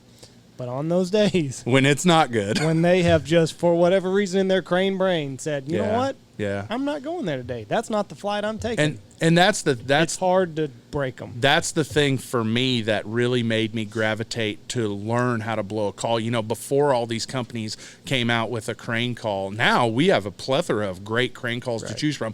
Bill Saunders makes a great one. That's what I blow. The DRC Corey Loeffler call is a great sounding call. Deception had a good call. Vendetta was making calls before Deception. They had a great crane call. Hell, even the old Haydales that's been around for 20 years, you can make sound really good. And Pacific makes a good one, the steakhouse. Okay, That's yeah. really good. I actually haven't blown theirs. Actually, I might have tried it at Squad I Fest. think there might be one in there. Yeah, well, I'll play with it. I'll tune it up. Man, that's what I just really gravitated towards was the calling aspect, because nobody called for him. Right. You know, there's not crane contests. There's not 1,000 videos of Kyle and Forrest saying, hey, you know, this is how I make every intricate note ever made on a goose call. And, you know, like I felt like goose calling was so far in its evolution that if I could get on the early stages of this crane game, it would set me apart as a guide. And that's what I've done, and that's what I really enjoy. So why don't you make an instructional? You don't want to give away your secrets yet? I have made a couple instructionals, and Bill provides them to people who buy a crane call from us. Oh, okay. So that's the thing about a goose call. Anybody can get a goose call and go to YouTube and see how it's supposed to sound and how you're supposed to run it. There's nothing out. So that's smart on Bill's part to be like, hey, you got a crane call, like, watch this. Because you're going to need it. Yeah, and maybe some people argue that, well, aren't you confident enough in your skills that even if the people around you are, doing what you're doing, you can still get them? Right. And at the end of the day, it's like, yeah, but I want all those people to pay to have to learn. Right. I either want to get money off the sales call, money off of them coming to hunt with me, or, them. Now, a lot of guys will message me directly and be like, hey, can you help me out? And I'm always willing to help people, but I'm not just going to throw it out there on Main Street media for, all of the guys that I have to sit in a field day in, day out. And now it's a little different. Now that last year was my last year working over in Lubbock for Derek. We have a little boy who's going to be born in December. And so I just told him this year it's a 7-hour drive for me to get to Lubbock, and I'm not interested in going over there and being part of that rat race anymore. So I'm just going to be here. So now it's like, yeah, I'll help whoever. But when I was there for the last couple of years, and there's 37 guides in Lubbock, and you might hunt a crane field and have 3 other guide services within a 3-mile radius of you. Hell no, I'm not teaching all those assholes what I do. Is it as bad as what we've heard out there? It really is. Really? I alluded to it earlier, and I said that's why I hated it out there. I'd probably say 20% of why I hated Lubbock was actual Lubbock, with the logistical side of it. The people aren't nice, and honestly, it's a low rent town in my opinion. Well, and if you are, I mean, if you want to be honest, usually it's Andy pissing somebody off. It's just every fucker from West Texas off now. But if you are on the east side of Lubbock, it's 30 minutes to get to the west side of that fucking Target. Well, and so we're another 20 minutes outside of town where our lodge is. So, it's legitimately an hour drive. Yeah, it's a legit hour drive to get to anything that's a decent eat for a restaurant. And even fast food. There's not even fast food on the east side of Lubbock. Not unless you get, Is that over by MLK? The east side, yes. That's why there's not a fucking place there. But get over and get your ass robbed. Well, it's all that industrial area. It looks like the old industrial area. So, That's a nice way of saying it. It's the shitty part of town. I try to be politically correct, Jeff. I'm in sales. I mean, I can't. You over here. I'm in sales too. It's where the fair enough. Sell myself fair enough. Yeah. every day, and I'm not politically correct. That's hey, fair enough. The for greatest grocery store in the world is in Lubbock, Texas. Okay. Market Street. Market Street on the west side of town. Okay. Did you ever meet Ed that worked for us? No, but I know of him. Ed had some issues in his life. Okay. We all have. Yeah. Well, not like Ed. No, we all haven't. No, we haven't. Okay. All right. Can you still carry a fire alarm? Yeah. Then you're not like Ed. Okay, fair enough. We Ed. We moved Payne back from Lubbock. Okay. And we moved back. We went and got him there, and we're there. So we went to the store, and Michelle went to go in Market Street, so she goes in and stuff. And I'm in the car, and she goes, "You gonna come in?" I said, "Yeah, I'll come in too." It said, "Oh, this is my favorite grocery store in Lubbock." I said, "You like? Oh, this is a good one. I used to come in here sometimes." He goes, "We're walking in." Ed goes, "I got thrown out of here." I go, "What?" I go, "What the fuck you get thrown out of here?" "Oh, for eating bulk food." God. So I go, "What?" He goes, "Yeah." He goes, "You think they'll recognize me?" I go, "How long ago has it been?" "Oh, about 4 years ago." What does he mean, bulk food? Yeah. They had they used to have bulk food areas where you could buy like yogurt and raisins, and you could buy. Okay. You young guys don't remember this, but they actually would have an area in the store where you could buy Brock's candy. Okay. You could buy sunflower seeds. It was just bulk foods, and you'd get it so much, and you'd like a pound. Oh of yeah, food yeah, like in a bag or something. Yeah. Okay. Anyways, I get you. Ed, in some of his homeless times in his life, was hungry. Sure. So he would go to United and walk around the bulk food and eat. Like the produce. Yeah. Well, it's not just produce. They would have. It would have like banana chips. It would have trail mix. You could buy chocolate covered raisins, chocolate covered peanuts, stuff like that. Because I thought he got kicked out for like eating like the produce. No. He He was eating. He was in the bulk food section, Gotcha. and they removed him from it. I can't throw stones in a glass house. I've been kicked out of a Chinese buffet. So. Now we were in high school and it was our entire offensive line that went there and like ate them out of house and home. But Harry did that shit too. They told him no more crab legs for you. Yeah, No more. We set it up where every week we'd have our lineman dinners in high school at this one Chinese place, and they would shut down the restaurant. They just make us pay a couple bucks more than you normally would. They just basically closed the place down for 2 hours and let us just glutton to death. So Well, I miss eating like that though. Those yeah. were good Oh days. God. That was the best part of high school. Yeah. Like, because we would do a team dinner, and like the same thing. Like the restaurant would it'd just be you guys, and like talk about like fucking Friday Night Lights. Yeah. Like shutting her down, just the team in there. Yeah. Small town. I mean, Did you guys for your team dinners? Did you like probably not because there's probably not enough of them here. But like we went to a church every Thursday, and like one of the local churches would sponsor our dinner. we would do that after the game. We would go to like there's only fucking 3 restaurants Yeah. in town, so we would go to one restaurant. Yeah. Every other Didn't we week. feed y'all out here a couple times too? I was thinking We would on Friday after the game, a church would have after have school fellowship. Yeah.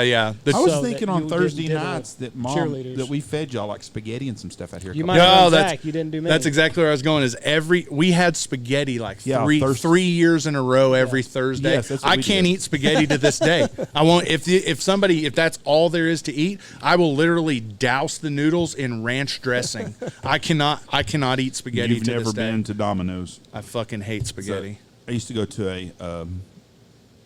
a Democratic bar in Okay. Wichita Falls on Okay. their side of the tracks by the Starvation Army, Okay.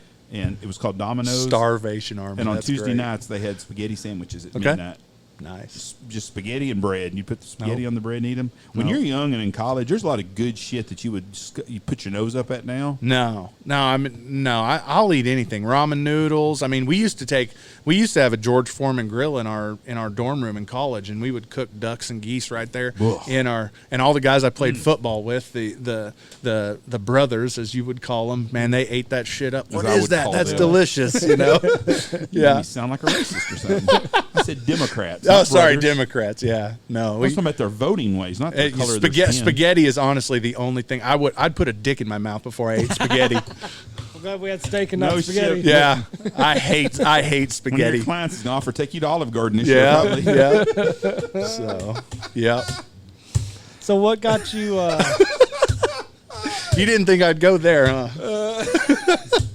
So how did you? You're like living the dream because you still have your grown up job, Yep. Married a Yep. doctor. married a doctor. Yep. So how do you tell the people? How do you guide in the winter, but also have the job to go back to in February? Because he's married to a doctor. Hey, He can tell him to fuck I was off. just about to say, Andy, when you have been as blessed as I have, it's one of two things: either dick like a Coke bottle, or you can lick your own eyebrows. I'll let you figure out which one's me.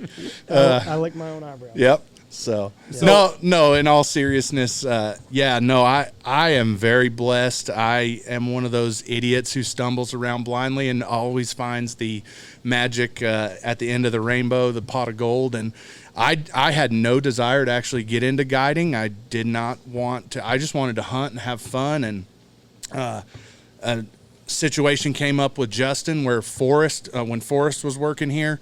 He had to go home. He had only set aside enough time for January and December, and then January he had to go back. He had some other obligations, and so I had met Justin through a mutual friend and come down and dove hunted and teal hunted with him, and just told Justin, hey, I'm in sales. I can basically make my own schedule and stuff. If you ever need any help, I'd love to come down and hunt because I love this area.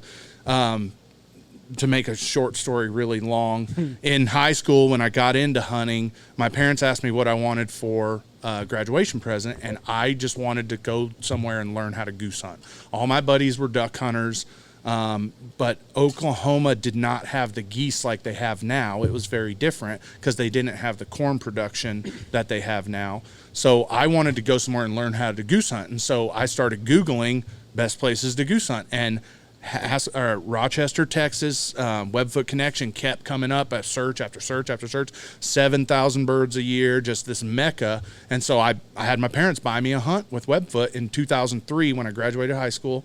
And I came down here and I was just amazed at the amount of birds. Was Smoke Dog around still there? Yes, he was. I had to have been one of his last. I don't know.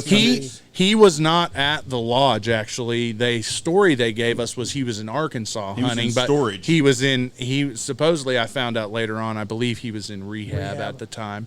So you know what Brian Sullivan calls him, or Matt?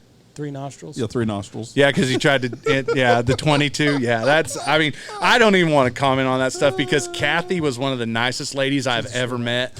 She always had to clean up his. Yes. A lot of shit to clean We up. came down in 2003 and had 3 days of the most amazing hunting I've probably ever experienced in my life. I brought my, at the time, girlfriend, who's now my wife, and her brother, and Kathy just took her under her wing, gave her a goose call, kind of taught her how to goose call, and, all the guides. It's funny. I was the typical, super annoying client that I'm sure you guys get. Hey, can I help you set things those out? Do you need any help? What can I do for you? What can I do now? And this is the best part about that trip is we'd never been on a guided hunt before. We were just slapdicks from Oklahoma who like to hunt. So we get back from the hunt and there's 4 groups out that day. We shot monster pile of birds every group, and we kind of get back and the guides go off and do their thing, and all the clients go into the lodge and do this, and there's this mountain of geese in this little back shed, and we're like, what the fuck, are they just going to let these things sit and rot? Because, it was a typical January day here. It was 60 degrees in the afternoon.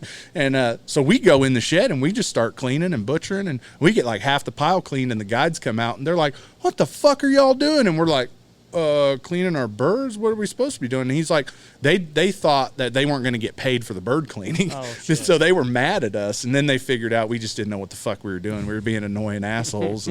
But so that was pretty fun. So anyways, it came down in 2003, fell in love with the area, went back home, basically learned how to goose hunt essentially off of YouTube and videos and meeting people, got involved in the hunting industry through sales and things like that, made some connections with Bill.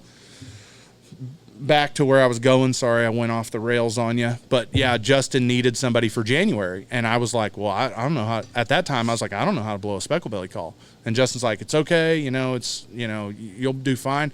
I came down here and I guided for that January, and we had good hunts. I was in double digits every day, but we weren't, shooting limits and stuff. But clients were happy and they liked dealing with me, and I'm in sales, so I can pretty much deal with anybody. And I just knew at the end of January, I was like, well, I just blew my chance to ever be a guide. I guess I'll go home and, do my shit. And Justin was like, well, you want to come down for the whole season next year? And I was shocked. I was like, did you see the train wreck that just happened? That was, the last 3 or 4 weeks. And he was like, no, all the clients loved you. You did great. And, that's one of the funny things we joke about at our guide house over there is, you got world champion Forrest Carpenter, world champion John David Stanley, and all those guys. And my tips are just as big as theirs. And they're like, how the fuck does he do it? And I'm like, people like me. People like me. Yeah. I'm a people person. So a Heisman Trophy winner got cut today. Yeah. Keeping a fat kid from Alabama. That fuck yeah. Dad bods forever with Mac Jones, man. What happens is that it's not about. No, it's sales. It's about dealing with people. It's like you said a few minutes ago, being a guide is more about sales than it actually is producing a pile of dead birds. And that is what I have fun with it. To me, sales is the fun thing for me. I get an adrenaline rush. I get off closing a big deal, whether it's in my real job or whether or not it's, just making sure somebody had a good time. That's more fun to me than giving 2 shits about the number of birds. And the great thing about our clientele is they understand what this area used to be and what it is now, and people we're marketing it more as trophy spec area than really the onslaught of used to back in the day it was piles limits every day. Now it's trophy specs and a damn good time within 3 hours of DFW. Right. I like blending hunts together. That's probably my Elaborate thing. On that. What do you mean? Just I can take 2 here and 2 here and 2 here. Really? You like that? Yeah, I do. I enjoy visiting with people from different places. Sure. And I like mixing groups, small groups. With the podcast, it's not all groups of 12 and 16, and with COVID, it damn sure isn't. Yeah. And, that's fair. And so I can run a day and say, hey, I've got a spot for a couple of people, and I come and I mix them together. And there's days last year when a lot of people were slow. We got 20 people here. Well, they're all groups of 2s and 3s. Yeah. We got 2 groups of 10 or 3 groups of 8, and they're all blended groups in here, and I enjoy that.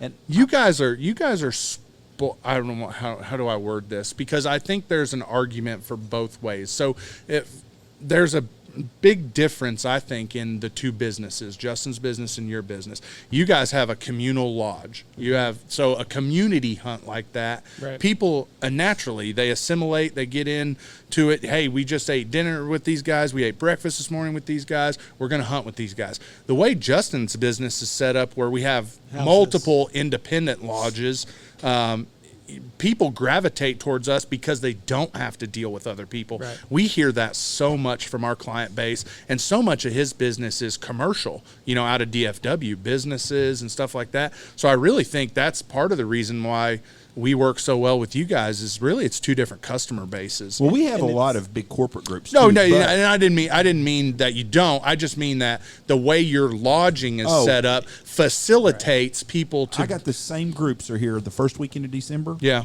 that'll be here. They've been here for 10, 15 years sure. together. Yeah, and I think there's 3 groups that have been here for at least 15 years together. Yeah, in fact, they know each other all by hands. Yeah. They visit. Blah blah blah blah blah blah. Then this is what's funny too about the small groups that'll come here. Last year, I did a day where I set aside some days, and I always set aside days because I get a lot of 2s and 3s, and I have a group of 12 guys this year that's booked for 4 days. Yeah. All of them are 3s that hunted together last year, and now they're all one group of 12 for 4 days. That's great. But they met here, and they become friends, and they're hunting on the East Coast somewhere. No, that's amazing. Yeah. But it is a different deal. It's different. But when I started out, it was all big corporate groups, all Dallas-Fort Worth groups. Yeah. It was big groups of people. And when things changed, when Obama got in office, they changed some of the tax laws. Yeah, absolutely. And you couldn't write off everything. Yep. When that happened, we started seeing more of the groups of 2s and 3s. And I would have calls, and I used to not do that. I'm like, listen, you got to have a private group. Yeah. Well, all you're doing is throwing away money for us. Yeah. So we started putting people together. Well, this is what I think is one of the advantages of having that part of the deal too. The guides make more tips off stuff like that. If you get a group of 2 guys up here and they hunt for 3 days, if they're part of a group of 10 and they get together and they're like, hey, if we all throw in $100, that's $1,000 for a couple of days. Well, if there's 2 guys, they say, well, we're paying $300, $150. So you seem to make more. Oh, tips. absolutely. There's definitely, you can argue it both ways. What's better, more advantageous, and I really think it comes down to group by group. It depends. It depends on the guys you're hunting. And I never thought about the way you just laid it out. Like you said, we have this. Everybody's in one spot. Everybody goes through the same, eating line. Yeah. So there's 40 people at the lodge having dinner. Yeah. At the same it's time. easier to kind of mesh people together because you're having dinner with them. Yeah. If you guys mix a group, they might be at one place. Yeah. And the first time they're seeing each other is at 5:15 in the morning. Yeah. When it's time to go. And I'll tell you, with with 5 lodges over there, you get a broad spectrum of folks. I mean, we hunt a lot of Cajuns. We hunt a lot of business guys from DFW. We hunt, we have guys come for bachelor parties. We have church groups. I mean, there's just no way there's some groups that would come in that I'm like, yeah, that's oil and water, and I'm not putting them together in the lodge, let alone the field full of guns. It's like, so we just, that's just something that has been different, because even the old days at Webfoot, it was a communal style. Right. And I think from Justin working at Webfoot and then running his own stuff for so long, he just has carved his niche. And hey, when you come hunt with us, you're going to get your own house, your own lodge, and that way you don't have to worry about if the Joe Blow from someplace else likes his toilet paper forwards or downwards, or puts the seat up or puts the seat down, or you don't have to worry about that. You have to sell your strong things. Yeah. And if that's what you offer, that's what you should push. Yeah. And we can, okay, these groups will go together. But like you said, if they're at different houses and you don't really know the personality all that well, you might put like you said, oil and water. Or you do know the personality and you go no and no. That's more like it, because we have a lot of long-standing guys too, as you guys do. And you know when you have groups come in that you're like, or when you get that phone call from a group and you're like, all right, these guys are heavy drinkers, they're late nighters. This other group's a bunch of guys who like to go to bed early and stuff. You're probably not going to book them the same weekend at the house together. You're probably going to say, hey, it might be better. You massage that. So you got to know your clients. Yeah. But you got to know your strong points. Yeah. And every business model is going to be completely different. Sure. And you're going to find people that are going to come and go that are going to migrate to different places because they like that better. But well, you know, you were talking earlier. We have a group that used to be with you. We have lots of guys that used to hunt with you guys, and vice versa, and used to hunt with Webfoot, and I mean, there's just a lot of crossover. There's a lot of cross pollination. Never forget, 2-3 years ago, asshole of the year had hunted with y'all, and was an asshole to Justin, and then he comes over here was a fucking asshole, and then run his mouth about Justin, and then let Justin know about it, and I had to call the dog off. I told Justin, I said, listen, don't call the guy and tell him this. But it never, ever fails. What's your biggest client that when you hear asshole of the year, what's the one story that sticks out in your head? Eric Guggenheim. Yeah, but he's not a client. Okay. It's a perpetual, like almost every day. I tell every person, Eric Guggenheim is that brother-in-law that you love, and you are so excited for him to come for vacation, and then on third day of vacation, you're like, when the fuck does he leave? How much longer? And I love him. I love him like a brother. Like, he is one of the reasons that I got to stick around, is because, you know, over there at that guide house, it's pretty intense, and that's kind of your thrown to the wolves. If you can hang with those guys and stuff, and Eric is so smart. You guys have had him on the podcast, but I sat down there tit for tat with him, just going back and forth, like ruthless jokes. So one of my favorite things in the world right now is on Comedy Central. They have these things called roast battles. Mm-hmm. So it's not a roast where they roast a celebrity and make fun of them. Right. It's a roast battle where two comedians make fun of each other, but they get a week to prepare. So they get to go on Facebook and find out. So and it's in the UK, so it's much more progressive TV than what we're used to. They curse, they talk about sexual orientation, and these people are fucking ruthless. And I mean, you are up late at night to see these shows. I love it. You have trouble sleeping? It is what? No, I honestly, my brain just goes and goes. That's another reason why Guggenheim and I get along all the time, because we'll call each other at 11:30 at night and be like, "Hey, what are you thinking about?" And he's like, "Oh, crazy shit." So nailing him down on. I do remember that. It was like one of the first interviews that we did. Yeah, and it was like pulling him in to Last Jeff. I tried to cancel today. I need you to focus. I was like, I got shit going on. I need you to stay in one lane for 5 seconds, please, Guggenheim. Yeah, that's what makes him. So who's unique, your asshole of the year? Oh yeah, see there you. Well, I don't have a. I don't. Yeah, see, I've never had one customer just said that was a real dickhead. Man, honestly, not to me. Like I take that back. I worked for Derek. The first year I worked for Derek in Lubbock, I had these 5 older gentlemen, very nice guys, very well dressed, nice pickups. You knew they had some money about them, and we had a great hunt. They couldn't hit water if they fell out of a boat. I was landing group after group after group of Canadas at 20 yards. Now, it was pretty windy, so once they sat up, those birds were up and gone pretty quick. And so, but I would let feet touch the ground. Get them, guys. We had 17 goes, and they only killed 15 of their 25 birds. Mm-hmm. And Derek was like, hey, call it or whatever. I've been there. I've called them. Yeah, he's like, there's not any more birds coming, and you guys have been through them all twice, He's like, just call it. And so I was like, I told the guys, I was like, hey, we good shoot today, guys. 3 out of 5 limits, pretty good. And they didn't tip me. They didn't say thanks. They picked up decoys begrudgingly. But yeah, they just were, and they weren't unpleasant. Like, they weren't like, you fucking suck or anything, but you could just tell they were unhappy with not shooting a limit. And I was like, man, if I would have had my camera that day, I could have fucking retired off of the photos, because it was one of those backlit cornfield, perfect blue sky. I mean, just bird after bird after bird. And, that's the day that just really sent it over the top for me, that I'm done giving shit about numbers. As long as people have a good time with me and want to come back next year, that's all I care about. And they didn't have that? I don't know. Derek didn't rebook them. He actually stood up for us, and that's one thing that I can say as an outfitter that I appreciate about Justin, is he will always have our backs if we're in the right. Now, if we're in the wrong, if we fuck up, we're going to get an ass chewing. Right. But if we do everything right and we put somebody on a good hunt like that, he takes care of us. And so Derek told them they were fired as a client, basically. He didn't want their business if that's how they're going to treat people. I always have my guys back. Yeah. Even if they're kind of in the wrong. Like, you want to think about maybe where the guide was coming from and try to relay that to the client. But you got as an employer, you need to try to have your employees. Now, as much as you can. After they've left, I was like, listen, we could probably handle that up a little bit different. You know?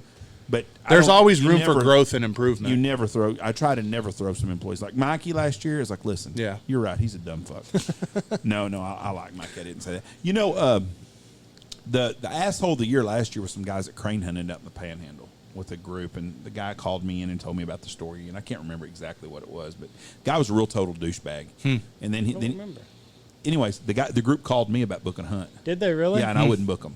No, Oh, sir. that's Guy- interesting. After the other guy, and Your the reputation precedes you. The problem was, and I can't remember all the details, but a guy hunted with somebody out in the Panhandle, and he was just a fucking asshole. And then he called and scouted for him on the way and told him where a field was they could hunt the next day, and just it was just a fucked up mess. And I don't remember all the details. The guy calls me about 3 months ago about booking a hunt. Got some dates from me. Oh, the asshole client Yeah, calls the you? asshole Okay, client okay. called me, and so I gave him some dates, and then he told me his name.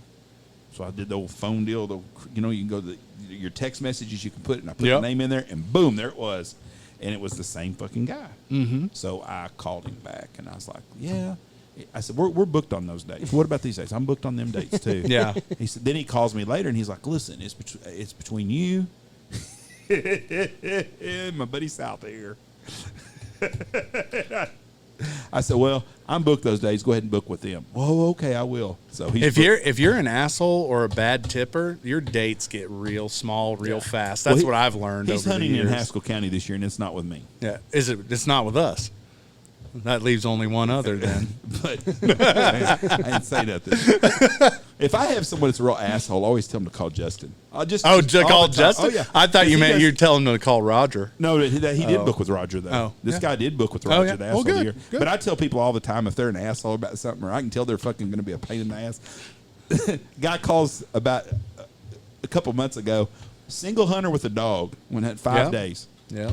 I said, single hunter with dog. I said, you need to call Justin Hill. I said, he's the one that takes all the hunters like that. I said, let me give you his number. And I just gave The him funny his part phone is number. he doesn't take doesn't take any anybody like he that. doesn't take No. anybody under a minimum group of 8. So That's exactly yeah. right. But Justin goes, thanks a fucking lot. You Yeah. know? But that's always the person. If Yeah. someone's going to be a pain in the ass, I'll be like, here, you can call Justin See, and Hill. I usually get all those problem groups when I'm around. I say always. You're that I'm guy. Yeah, I'm only in camp Thursday through Sunday, like Andy was talking about earlier. I have a real job that keeps me busy Monday got young through kids. Thursday, and I got a young kiddo and a second one on the way. So your guiding days are done, are getting closer. no, I say that it's hard. Sunday's not bad. My little boy plays ice hockey, and Oh. the fucking ice hockey league is scheduling everything on like Thursdays and Saturdays. That's when why I'm I not said- around, I'm like, fucking killing me, man. Because I grew up playing hockey, and I love hockey, second to wrestling only. So it is getting harder to get away, but I'll never quit doing this unless Justin quits. That's kind of, I won't go work for anybody else. Now I am doing some moonlighting for Chris Bragg over in Frederick in January when the new baby comes. I need to be closer to home, and he's got a bunch of crane hunts lined up. And usually Justin's a little slower in January because we never knew what. Because you never heard of cranes in Oklahoma. Is that a new phenomena? No. No, Salt never- Plains. Salt Plains is yeah, famous. Great Salt Plains has been a famous Nobody's crane capitalized on area it? for a long There's time. a lot of guys up there. There's a lot. Yeah, there's a lot of small. I So say the small crane wreckers, ain't that where they hunted at? up there. Up there They're in Kansas border? Yeah, that whole Kansas border, and then there's a whole host of you talk about Lubbock 2.0. Northern Really? Oklahoma is really turned into a big hotbed of young guides. It's a shit show Yeah.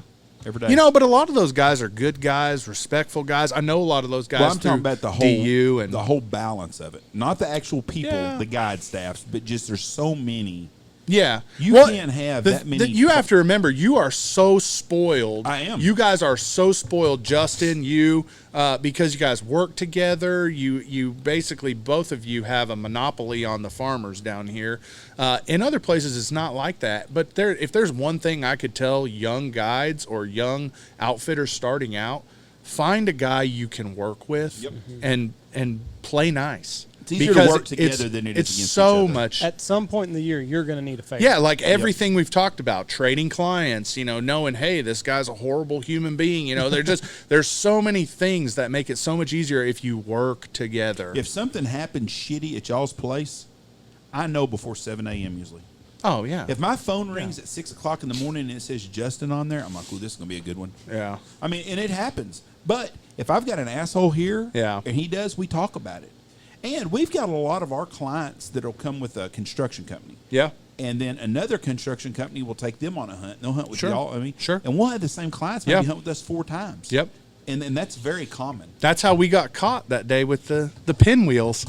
Yeah, The that's pinwheels. That's exactly One right. of the guys who normally hunts with us was his vendor took him on a client with Yep. y'all, and that's still one of my favorite stories. That was the perfect storm too, because it was a hodgepodge of people, Yeah. and like it was just you just slipped right in. I'm like, who in the fuck? I So pulled I Zach over, and I'm like, who in the fuck keeps doing this? I have to tell this story because this is one of my favorite things, and I think this story is like one of the reasons why Jeff actually likes me because I thought of doing this, and it's not malicious. It didn't ruin your hunt. It didn't do great. anything. It was great. It was so.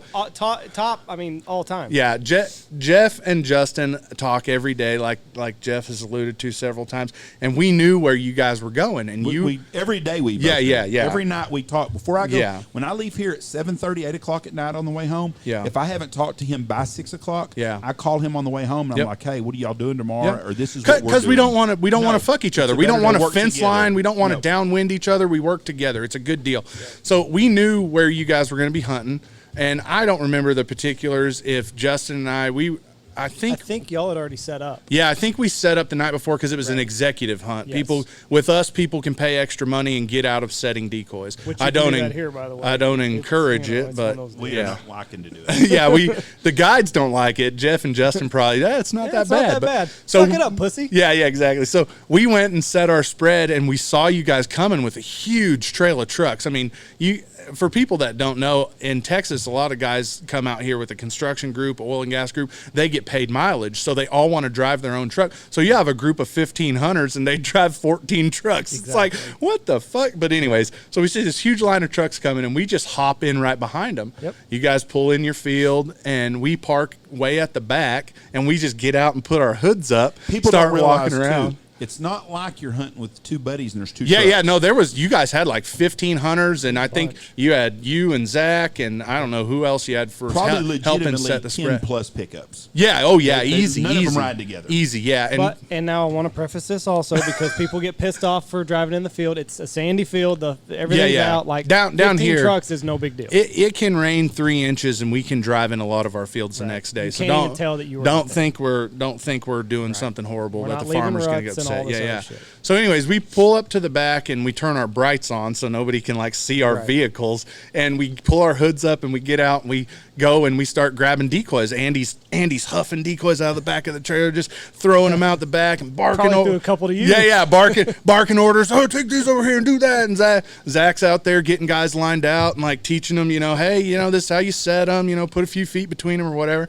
And so I just quick on the fly was like, oh man, how can I fuck this up for them like really bad? And I was like, oh, feeding clusters. So we took all the dive bombs and we lined them up in like a pinwheel shape where they're nose to nose. You see those pictures on Instagram and Facebook where it's like all the ducks in a circle, nose to nose. That's basically what I did with decoys, but I made like 10 or 12 I'm gonna of look, those. 'cause I think I've still got a picture Yeah, somewhere. I made like 10 or 12 of these clusters out there, and some of the clients came walking by me and were like, what are you doing? I was like, it's called feeding clusters. Works I was every like, time. it works every time. And so they start doing it. So then they're out there building these feeding clusters. And so then once I got enough people doing that, I walk over and I start putting silhouettes all around Andy's truck where he can't like right up against his door where he can't even open his door, and on the front, and then I started putting them at the back of the trailer where the ramp goes down, so people were like having to step over the silhouettes to get out of the trailer. And finally, after about it was probably 15 minutes, finally Andy looks up and he goes, who the fuck is that? And points right at Justin, because if no one's ever seen Justin, because he's like he's never known. Nobody knows who the fuck he is, but he's tiny. When you see him walk in a group of people, you're like, did somebody bring their 12-year-old child? Like, who the fuck Who's is that old man that looks like he's 10? Where's the racetrack? There's no jockeys here. Like, he's fucking tiny. And then when I stand next to him, it looks like, dad take their son to school day.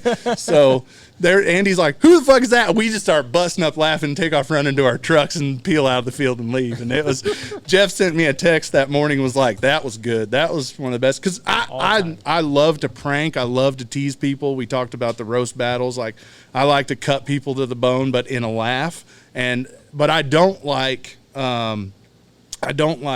when you get into these wars back and forth where, I got to top you, and that's not fun to me. But doing little stuff that it didn't affect your guys' hunt, at all. No, it's good humor. And the clients thought it was funny. There were guys laughing while I was doing it. Good, yeah. I didn't have no problem with it at all. But I did like these pinwheels. It was like the Blair Witch, like these figurines just keep popping up. The best part, you were on Facebook Live making a video, and you were like, "God, motherfucking, who the fuck does this?" And he's filming it the whole time. And at one point, you walked 4 or 5 feet from me, and you were motherfucking, and I was just like looking at the ground, like trying to hide. It was great. But it was like these just kept popping up, and I'm like, where the fuck are these? Who the fuck told people to do this? Like, have they seen it on YouTube? The fuck is Bobby Guy doing this? Like, what do we got going on here? And I'm like, I just kept fixing them, and I pulled Zach aside. I'm like, Zach, how are we getting these pinwheels just popping up out of nowhere? I wish you could pull up the picture on the TV, because it is literally like nose to nose, about 2 inches between the decoy, around in a fucking perfect pinwheel. God damn. Yeah. But that's top all time. I don't think anybody will ever be able to top. Did you ever find all the Biden stickers? Your big eagles? There's one of your big eagles that's covered in "I love Biden" stickers. I don't even know where the big eagles are. Oh. I know Brad's got some of them in a barn up there. He told me he put them in there last year for us. I'll go get. You know what's sad is we're gonna be digging them fuckers out in about 6 weeks. Yeah, Great state of Texas, and them dumbasses and their fucking season. Dude, when they pushed that season back 2 weeks, I just looked at that and went, "Huh?" Mm-hmm. Like, because we always get the Halloween birds, is what we call them. October 15th, we're gonna have birds here to hunt. Yeah, you can set your watch by them. Yeah. I always know I'm gonna get a call from Justin late October. Hey, Jeff's seeing a bunch of birds. Yeah. So what's going to happen is that, but they're going to have the opportunity to hunt February 12th in the Texas Panhandle. All about the opportunity. Yeah, but I mean, I heard you guys talking to Toby about it, and Toby and I have had the same conversation. It's feast or famine. Fuck, in February here it might be 80 degrees. That's exactly. You know, we've had years where we cut off hunting in mid-January because it's so fucking warm. The state of Texas needs to hire Chance Bass and just let him set seasons. I guess the state of Texas listening to one guy, because after the podcast with Toby, Toby said it's not worth getting out of bed in the morning. Yeah. Somebody posted a picture or a video of a flock of birds doing it, and he said this flock was definitely worth getting out of bed for. So evidently there's one person. Oh, it is. Yeah, but you know that Toby, with Toby, who Toby is, Toby could say the sky is blue and beautiful, and 95 people would come out and say, "Oh fuck, it's light blue, you fucking asshole!" Like that poor guy, I can't imagine what that motherfucker goes through in a day-to-day basis. It's called success. You mentioned Bobby Guy. He's the same way. Is he a goofy fucker? Absolutely. But I know Bobby's right-hand man, Gerald. Yeah. He is best friends with John David, who works with us, and he's come and hunt with us. And you talk about salt of the earth, great people. Gerald is amazing, and if Gerald's in business with Bobby Guy can't be all bad. Success. Yeah. Breeds. Haters.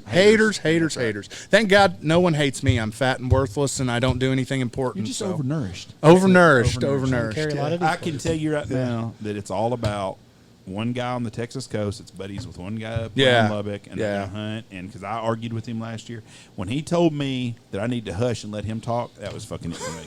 Or that you don't understand. Yeah, and then he told me I don't understand. Motherfucker, there is nobody in North Texas, and I ain't trying to toot my horn, that understands any more than I do. I've seen all of it. Yeah. I mean, I've been doing a long fucking time. I don't care if you're doing crochet, cricket, or badminton, or whatever your sport is. You do something for 30 years. You know about it. I know what's going on. And it's the same with right now what's going on, and I tell these guys this. When those birds that are around Garber, is it Garber the name of that place in Oklahoma around here? Garber. Garber. That area over there. Garber, Covington, those all that, birds won't be there in 15 years. Yeah, they weren't there 25 years ago. That's right. They'll move again. Yeah. The birds in Wichita, Kansas are going to move out of there again. Those little geese are going to move. They have for years. And it's not that I'm fucking Einstein on this. I had a guy tell me this in the mid-'90s. Yeah. Told me, he said, Jeff, you just wait. he said, count your money while you can because those birds will change. And I've been through that evolution of it, Yeah. and it's going to happen again. And he told me then, he named 6 places that the birds went. Yeah. Southern Illinois. Yeah. Now, a lot of that is factors from those hot lakes or whatever it is. Yeah. But those small geese are going to move around. I talked to a gentleman from Little geese are nomadic, just like yes. just like every other species on the planet that's nomadic, buffalo, all that stuff. They move around. They have periods where they use up an area, use up a resource, and then they're gone, or they get pushed off of resource. You know what hurt us here was the 5-year drought. The drought killed us. And when the drought happened, there was water hunting that added to that. There was a lot of factors, but also the drought here. You look at all the crop production that died. You didn't have as many peanuts. You didn't have as much milo. All that stuff changes. Well, Oklahoma, we talked about, those little geese weren't in Oklahoma 25 years ago because there was no crop production up there other than wheat. There was no milo. There was no corn. When they brought in all of the irrigation and when corn from the ethanol plants started to make enough money for farmers to farm it, that's when all the little geese showed up in Oklahoma.